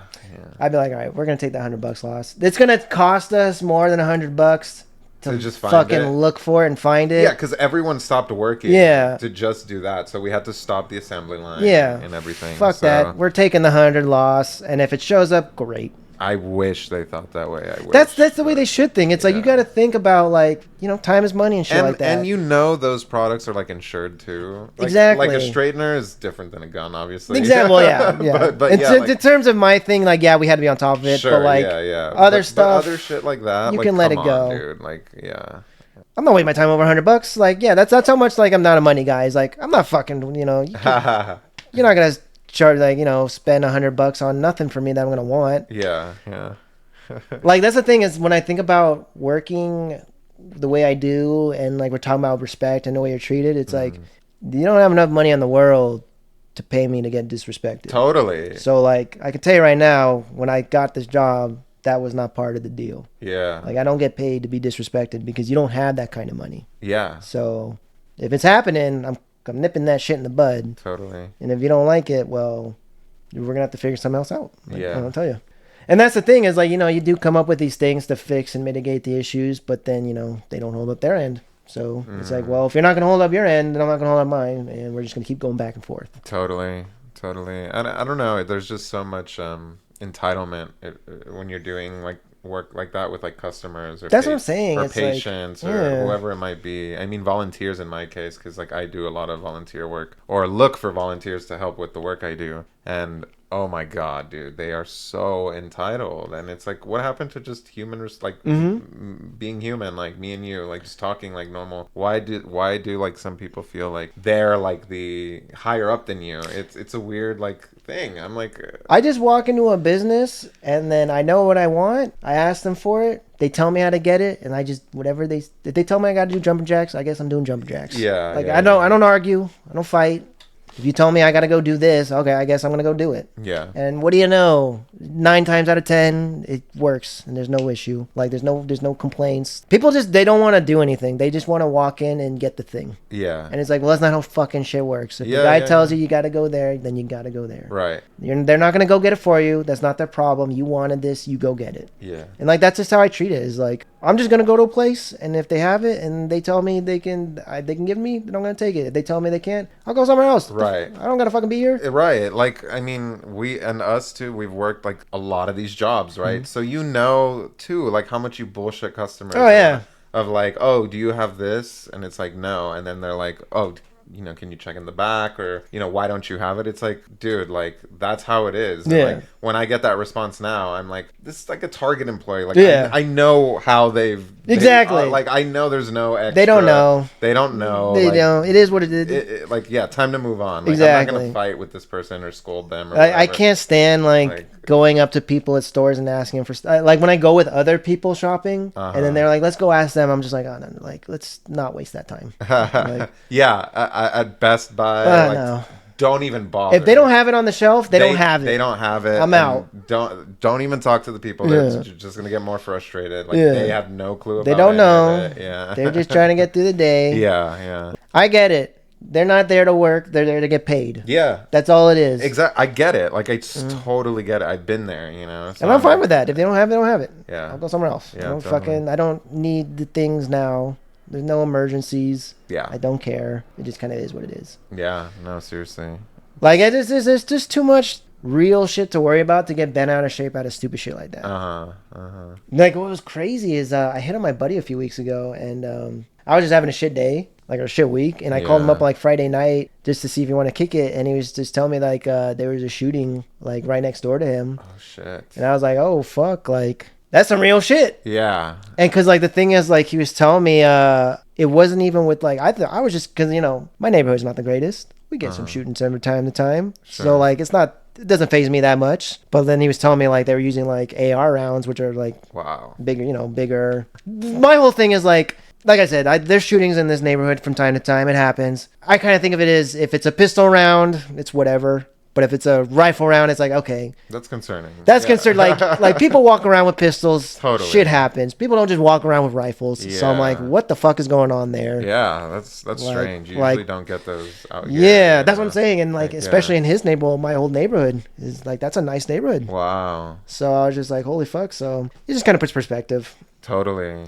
No, totally. I mean, I feel you. And like, definitely getting older too. I don't know about you, but I've had like friends die now. Yeah, I'm just like, man, a lot of this shit doesn't matter. Yeah. Like at the end of the day, definitely it puts you in perspective. Like, why am I stressing over these? Yeah, dumb who fucking things, cares? Yeah, like I'm not gonna lose sleep over some customer, whoever that is a little mad at me because of whatever. Like, there's so much more important shit going on. Like, I try not to, but it's just like they add up. Yeah. Oh, it totally adds up. Yeah. But I mean, I'm not like. What I mean is, I'm not gonna like let that. Oh yeah, no. Ruin like my flow. No.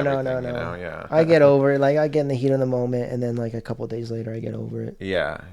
So it is what it is. Like I had a big blow up at work a few months ago. Oh really? And then my boss like finally like he was busy with other shit. So like 2 weeks later, finally he was just able to sit down with me. And then he was just like, so is there anything you want to say? And I'm like, no, I'm over it. Like this shit was like 2 weeks ago.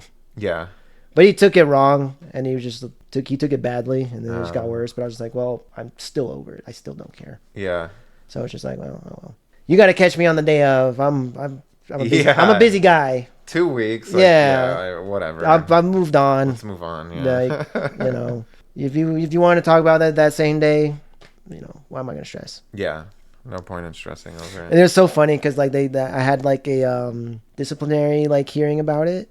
Oh yeah. And I told my buddy, and he's like, "Oh, you got a union though, right?" And I was like, "Yeah." He's like, "Yeah, they can't do nothing." And I was like, "Yeah, dude."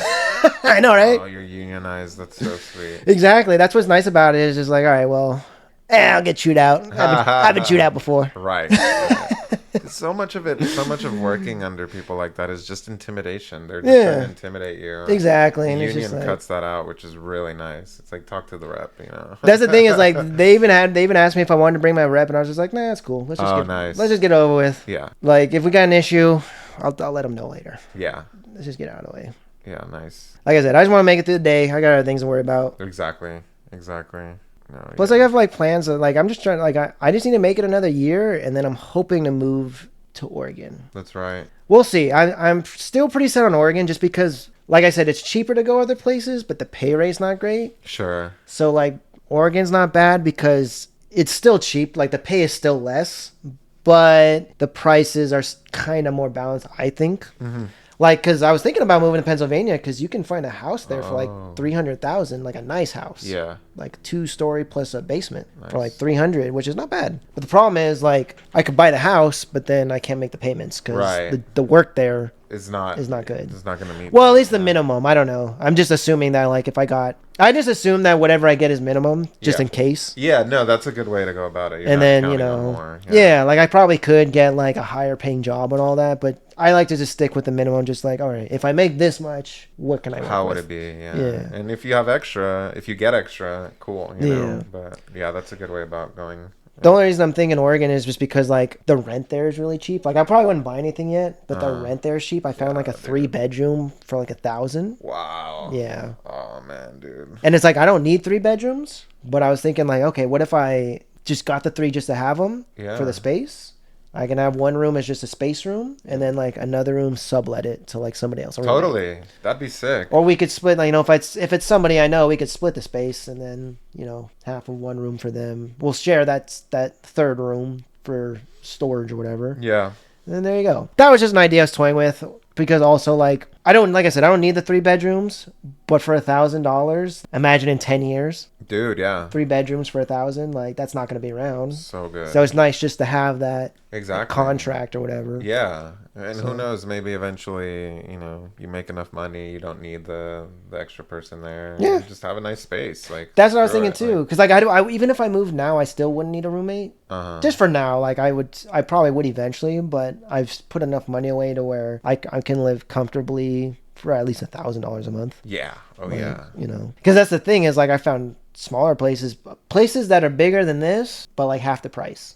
Wow. That's the thing is what's crazy is like that's that LA life right there is man, like it's so frustrating. This isn't bad. Like I've had people over and they tell me that this is such a nice place, and it is a nice place. It's just not for the money you're paying. It's not the same. Like, totally. Yeah. Like I'm definitely like I pay almost $1,600 a month. Wow. Which, like, I've had people say, oh, that's such a good price. But it's like, no, it's not. Like, I understand because you live in LA and everything, you think that's a good price because everything else is crazy price. But, like, no, like a studio for almost $2,000? That's crazy. A lot, man. Yeah, it's a lot of money. Exactly. Like, that just concerns me when people say that because it's just like things are shifting. Mm-hmm. And it's one thing for things to shift in a bad direction. It's another thing for people to be like, well, this is just how it is now. It's like, no, you need to go the other way. Like, we need to go back and fix shit. Yeah. Don't just get comfortable. No, yeah. Like, that's what's so annoying about the pandemic. It's like, we just like took it up the ass and we're like, okay, well, this is what it is now. And it's like, what the hell? Yeah, everything fuck that. is so much worse. Yeah. Like, dude, like, it's crazy. The problem is, I think, is there's just way too many rich fucks out there. Yeah. Who like this, they don't give a fuck, so they're like, it's fine with me. They don't care. And I mean, this city is catered towards these rich fucks. You know what I mean? So, like, people are still out there, like, come on, you drive down the street, you'll see like 2 new condo complexes being built, and you're like, who the fuck is living in That's those? What I'm saying. Because, it's just like no one can afford to live there. Yeah. But it's for like, these like super rich people who don't even live there half the time. I don't know. Like they're like somewhere in some other state, some other country, and they come for a little bit. And well, I don't understand is like, because like you said, no one can afford them. Yeah. So it's like, because here's the thing, there's also a balance with that too. Because like, for example, there was a apartment like a couple years ago that I was looking at in a shittier part of North Hollywood They wanted, it was like a 1 bedroom, and they wanted, it was like 1,500, and they wanted you to make 3 times the monthly rent. Jeez. And it's like, yeah, I hate when they do that. it's like, buddy, if I made that kind of money, I wouldn't be asking to live here. What the fuck are you talking about? I'd fucking buy a house. Yeah, At that point. exactly. Yeah, yeah. Like if this place costs 1,500, you want me to make 3 times that? That's 4,500 a month, and you think I'm gonna live in this shit neighborhood? Right. And no. What? I was like, you're wasting. I just told him, like, I wish you would have said that with fun. You would have wasted. I wouldn't have wasted the time, and I just left. I was like, the fuck out of here. What are you, stupid? Ridiculous. Like, if it's in a nice neighborhood, fair enough. But like, no, this is a shitty, bad neighborhood where like the view is of dirt. Yeah. And a wall. Like, no. No, people be doing that. Like property owners, property management. They'll give you like the shittiest place. They're like, you know, you need like 2 months worth of rent. Yeah, it's like, get the fuck out of here. It's like this much. It's a studio. Doesn't come with parking. Yeah, no. No space. Oh, you need a fridge. And it's all for you. It's like, what the fuck, dude? Like, this is ridiculous. They're like, acting like it's such a great thing. It's like, no, this is a shithole. Yeah. Nobody wants to live here. This is just the only thing available. Yeah. So it's bye. So bad. Like I hate it. I'm right now kind of considering like moving. That's what I'm saying. Like, it doesn't have to be permanent. Yeah. Because like I said, like, you can live with me, and like we can just do something cheap for a while. That'd be fun. Yeah. We can both just get part-time jobs. Like I said, in Oregon. Yeah. Pay the rent, pay the cheap rent, do our thing, and then, you know, once we're a little bit more established, come back. Totally.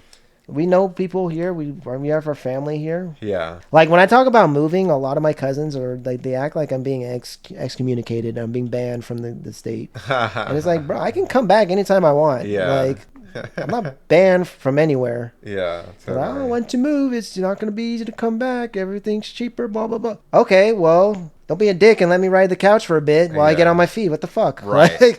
Like, you know, it's not like I can come back at any point. Yeah. There's ways to do it. I don't know. Right. No, for real. There's always been one thing that, I mean, this is going to sound probably pretty stupid, but like, I remember reading some old Iron Man comics, and like they do the same shit in like all of the comics where it's like Tony Stark, he's a billionaire, blah blah blah, and then some fucking crazy thing happens and he loses it all, but then he gets it all back again, and it's just like, that's just how it is. Like, if you can get it once, you can get it 2, again, 3, 4. So like, once you get to a certain level in life, like you're pretty much good, because it's like I said, once you get there once, you know how to get there twice, 3 times. So I'm never worried about going anywhere and doing anything, because it's like I know enough to get what I need to at least get to that point again. Totally. So. And you know, like, just thinking about artists, like I like even and people I know who are trying to do what I do, that is how it is. It's a constant up and down, you know what I mean? How many people are YouTubers or musicians do you know that like disappeared, came back, and, you know, got back up there and whatnot? It's exactly what you said. Like, you have the knowledge how to do it, you know? It's just the work ethic, like we're talking. So once you know how to do it, like, it'll be easier the second time. So easy. I'm not gonna waste my fucking time building a computer and all this shit. I'm just gonna buy a pre-made one. Yeah. Like, the first time I did it, I built this computer because I figured a lot of people complain about technical issues, so I was just like, all right, maybe I should build it just so I can understand it better. So if I come across these issues, the second reason was I didn't know you could just buy a custom computer. Like, I didn't know you can go to Best Buys and buy like a custom PC. I thought you could only buy like pre-made like Apple products or stuff like that. Oh yeah. So like, my ignorance, like, whatever, but you probably saved money on building your PC though, right? I guess. I don't know. I don't know how much like a pre-made one would cost, but I probably spent like, I think about the same. Okay. Probably just like 2,000 or 3,000. Yeah. Okay. Yeah. I think, if I had to guess. Because I actually got really lucky, because at the time, this was back when crypto was huge. Oh yeah. So there was like a shortage on the fucking cards. Yeah. The graphic cards. And I got so lucky that my sister's boyfriend just happened to have one. Because like his computer, I guess, broke or something. So it was just, he just had it in like his closet. And he's like, "Do you want it?" And I was like, "Fuck it." I want to get another one, just like to see if I can get a better one. Just because why not? Now that they're affordable. Yeah. But we'll see. Nice. Hopefully there won't be another bullshit thing that happens and we're running low on them again. Right. Oh god. Dude, yeah, I love the PC I got right now was gifted to me. Oh, nice. My friend worked at Netflix, but he works in like the IT department, and they were getting rid of a bunch of stuff. And he was like, "Dude, this computer works like really well." I'm like, fuck it, dude. I'll take it. Free it's is free. Amazing. I love it. And I got a ton of shit from him. Actually, the MacBook I got for my production, I got from him too. He's like, they're gonna throw away this MacBook too. I'm like, it. please give it. Yeah. He's like, he's my homie Ryan. He's like Santa Claus. Like he just gives away all Garcia? this stuff. No, not Danny Garcia or not Ryan Garcia. His name's Ryan Del Castillo. Oh, okay. But yeah, he's super cool and has given me a ton of shit. So, Nice. Fuck it. yeah, you gotta use the people around you. Yeah, that's the thing is like you just take whatever opportunity you can get. Yeah, You make it yeah. work. Meet who you can meet. Take what you can get, and just put something together. Yeah. You just gotta MacGyver it. Totally. You have to, Mm-hmm. But, here we are now. We have all our stuff. And We're just doing it. yeah, we're just doing it, dude. It's just funny because like my buddy up in Oregon, he's got a house and everything, and he's pretty good. Like I'm not gonna say he's like set with life, but he's still got things he wants to do and all that. Yeah. But like he's in a much better point than he was here when he was here in LA with me. And we used to hang out he used to live in a decent apartment. Like it wasn't the best, but like he was with him and his roommate in a decent neighborhood. Same thing, like not the best, but not bad. Like off of Ventura Boulevard. Okay. We used to hang out on the balcony smoking and just being like, bro, I can't wait until one day we're like in a nice house. We're talking about, and we're reminiscing about how we used to hang out on this shitty balcony smoking cigarettes. And it's like we're almost there. We're like he's got his house. He's very happy with that. I'm working my way towards it. Like I said, I could get the house now, but like I just don't want to. That's just gonna be debt to owe. Sure. That I just don't want to do right now. Yeah. No, take your time. I want to have the freedom to do whatever, and then eventually we'll get a house and all that. Yeah. I'm kind of thinking maybe I'll just wait till I retire to get a house. Maybe I'll just get a house at like 60. Dude, I feel you. I'm like, you know what? I want a house. Obviously, it's a pretty good investment to have, but I'm like, it'll come. Like, I'm not stressing about it right now. Yeah.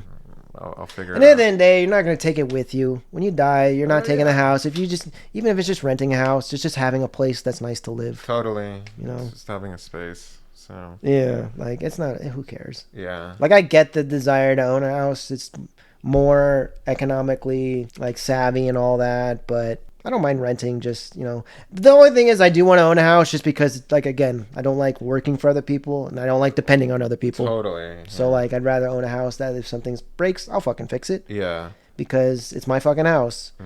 Because, like, like I told my fucking toilet is busted, and that's the second time they fixed it, and it's just like they didn't fix it. Nah, so I'm just like, you know what, fuck it. Like you guys are useless. If I want to deal with it, I'll just deal with it myself. Totally. Same thing with like the other shit. Like I got the floors leak and shit like that, and it's just like I'm not even gonna waste my time anymore. You guys are all fucking useless. Totally. I'm not gonna be here forever. Just make it work, and then when I leave, great, you're gonna have a nice surprise. Yeah. All this shit that's falling apart. Yeah. Because, like, a new company just bought this building. Oh, okay. And I was worried at first. I was like, fuck, they're probably going to tear this place down. This place is old as fuck. Like, it's like one of the last old places in the neighborhood. Yeah, dude. That's why I can afford it. It's because, like, everything around here is, like, luxury. Exactly. Fucking, like, yeah, everything is just beautiful and giant. And then I live in, like, this 2-story little, like, out-of-the-way hovel. And it's just like, so I figured like right off the bat, I'm like, fuck, they're going to tear, like why would, like, if they're going to buy this place, it must be for an investment to like redo it. Mm-hmm. But no, like they're renovating the rooms. That's good. Yeah. I don't think they're allowed to do that. Like, I don't think they can just tear it down. I don't think they could. I'm sure there's a way. I'm sure that's the thing. They always find a way. That's the thing. Is like, I have no doubt that there's some way that they could. Yeah. I'm sure there's some law where it's like, you got to give them X amount of time. Or right. Some something bullshit like that. Yeah. But, they're renovating the rooms. So I'm like, well, they're not going to put money into fixing all the rooms and then tear the whole thing down. Yeah. Especially after they just spend like $3 million buying it. Right. Like they're not going to put more money into it just to destroy it. Yeah. So I think we're good for a while. Some of my other not roommates, neighbors, they were saying that they asked me one day. They're like, "Oh, hey, she wants to talk to you." My other neighbor. So all right, I knocked on her door. I'm like, "Hey, you want to talk?" She's like, "Oh yeah, like did the owners come to you? They've been going to some of the other people trying to buy them out to get them to leave." Dang. And I was like, "No one's talked to me." And then, they're like, that fucker Kevin in that apartment, don't even bother with him. That's the thing. That's the thing is like, I definitely give off the vibes of like, you better have a reason to talk to me. Yeah. So I understand that. But at the same time, I think part of it was like, my rent's pretty much at the cap already. Okay. Because I bought this apartment a couple years ago. Right, they're probably trying to get everyone exactly to that level. Because she was telling me she's been there for like 20 years. Oh, dude, that's probably a cheap apartment. Exactly. Right, but apparently, like the manager, like the building manager, like the nephew that I don't know if he lives with them, but he comes to visit a lot. Like he does real estate, and so I guess they came knocking on the door when he was there. And they're like asking, they're like, hey, like, are you interested? We want to, help you. We want to buy you out basically for $5,000. And the dude's like, no, like, he's like, that's the thing, like, yeah. Come on, that's the thing. He saves that much on the rent every year. Yeah, like, so that's the thing is like, I don't think that, of course, they probably act like they probably don't realize that people know their shit, and so they think everyone's just ignorant. Mm-hmm. So he's just like, no. Like, I'm not, that's bullshit. And if I find out that you're offering that to everyone else, I'm just going to tell the city inspector. Yeah. Or get them involved. Totally. And so I think that's where they backed off. But it's like, yeah, dude, like, I already know, like, if you came to me for $5,000, if they knocked on my door, I'd say, I walk to that Amazon Fresh 2 blocks away. I ride my bike to my office 1.5 miles away. If you want me to move, it's $20,000. Yeah. Save a lot of money. Yeah, rent is such a money sink. Like, yeah, exactly. Like if you can save on all those things, like being close to work. Yeah, like you said, walking to a grocery store. Yeah. Having things walking distance even, like, yeah, it's so nice. Like, you save a lot of money like that way. I'm gonna need at least 20. That, like, 5,000. Yeah, get the fuck out of here. 10 grand is not worth it, honestly. Yeah, no. So like my aunt who lives in Hollywood has lived there since like 93. Damn, she must have a good price. She pays $500. Fuck! Right in the middle of Hollywood. $500. And she rents one of the rooms to someone else. She charges them like $1,000. Bro, she got it made.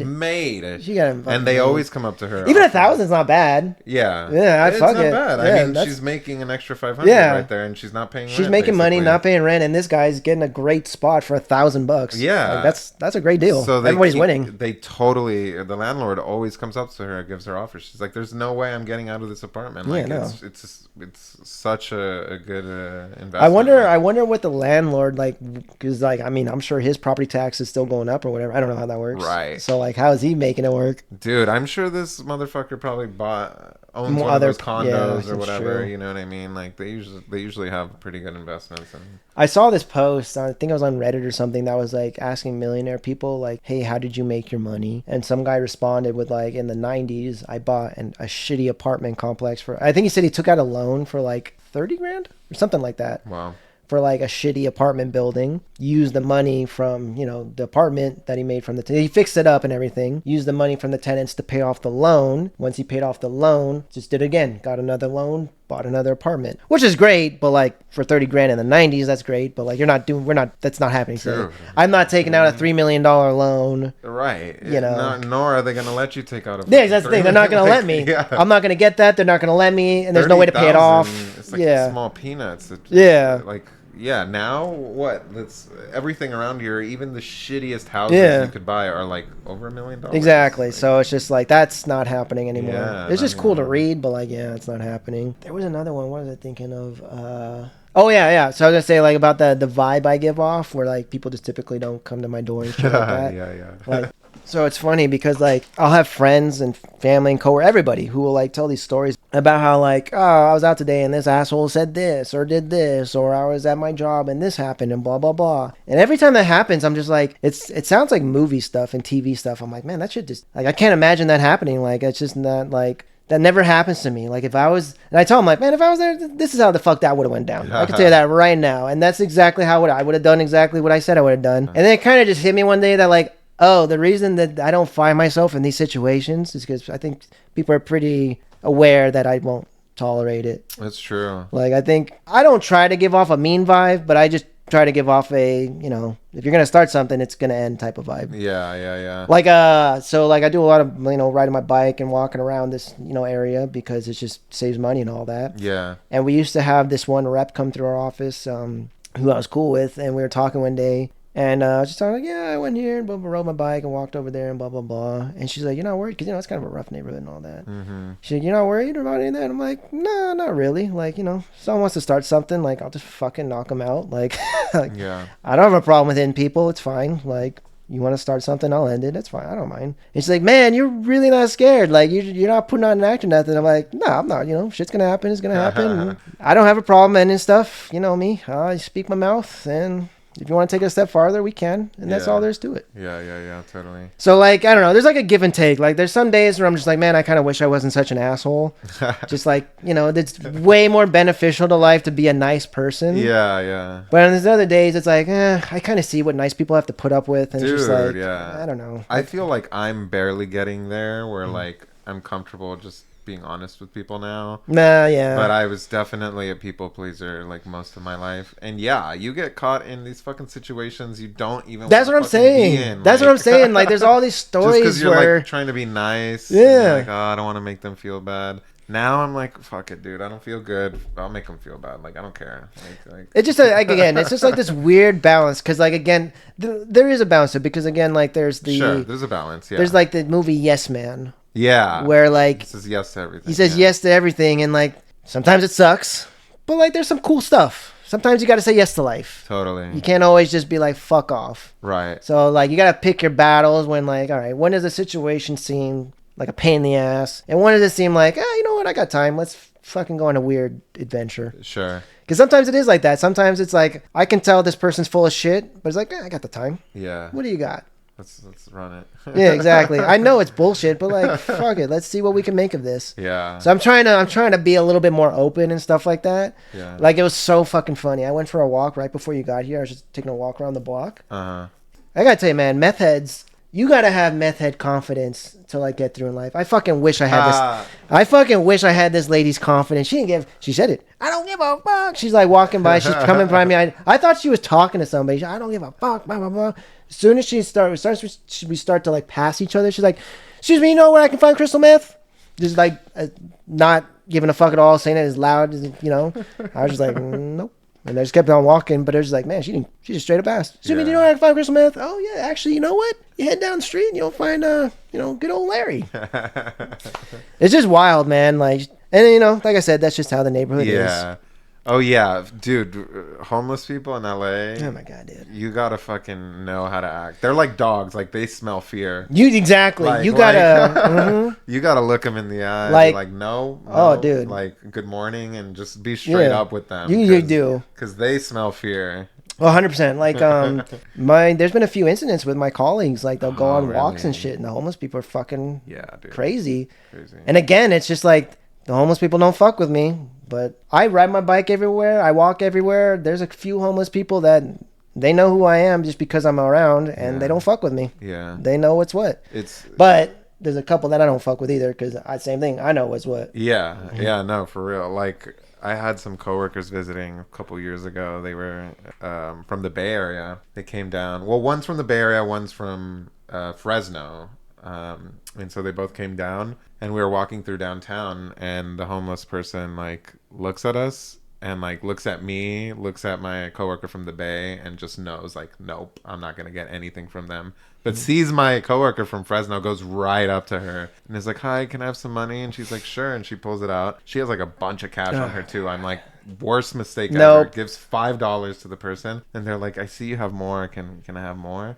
I'm like, get the fuck out of here. Yeah, right? And I look at her like, and then she's like, yeah, sure. And gives her gave her $10. Yeah, 10, all right. 5, you're not probably going to get much. 10, you can get something. Yeah, you can get something. You're done. Bye. I mean, it was pretty obvious she was not going to go buy food. Like, she was going to go, probably get some crack. Get high, yeah. Crack or something. So then, like, anyways, we walk away from her, and I was like, my coworker's like, she came right up to me. Why didn't she come to you guys? Because we deal with homeless people all the time. Mm-hmm. She knew she could get away with taking from you, and she's like, damn, she knew, huh? She swindled me. I'm like, yeah, she totally swindled you. And they know what they can get away with. They know. You gotta be straight up with those people. They're alive for a reason. Yeah. All right. If they weren't getting by, they'd be fucking in the gutter dead. Yeah, dude. Like, they know how to get by. They know how to get you. Yeah. Like, fuck off. Sorry. Like, I don't know, man. I try to be sympathetic, but at the same time, it's like, bro, if you're just sitting at the freeway all day, fuck off. Sure. Like, you could do something. I'm super sympathetic with those people, but I also have like we just talked about, you get taken advantage of for sure if you're nice like that to those people. You know, they will take advantage. They will ask for more. They can get aggressive with you. Like, like if you don't want to give them more, like that's happened to me. Oh yeah, that's why I don't deal with them. Like you know? That's why I stopped giving out money. And shit. Same here. I'm just like, you know, I just can't do it anymore. I help in other ways, like the work I do. You know, that's part of what I liked about the professional work I do is I get to help do some of that work and you know help out with those folks. But like, yeah, giving money is like it can go one or two ways. And the thing is, like, I know, like I said, these are routine people. I know what's going on. Yeah. They're not gonna better their lives. Yeah. They're just gonna fuck around more. Yeah. Okay, well, I'm not busting my ass so you can fuck around. Yeah. Like I'm busting my ass to get my own stuff going. Right. So Right. I'm not wasting the money. Sorry. Yeah.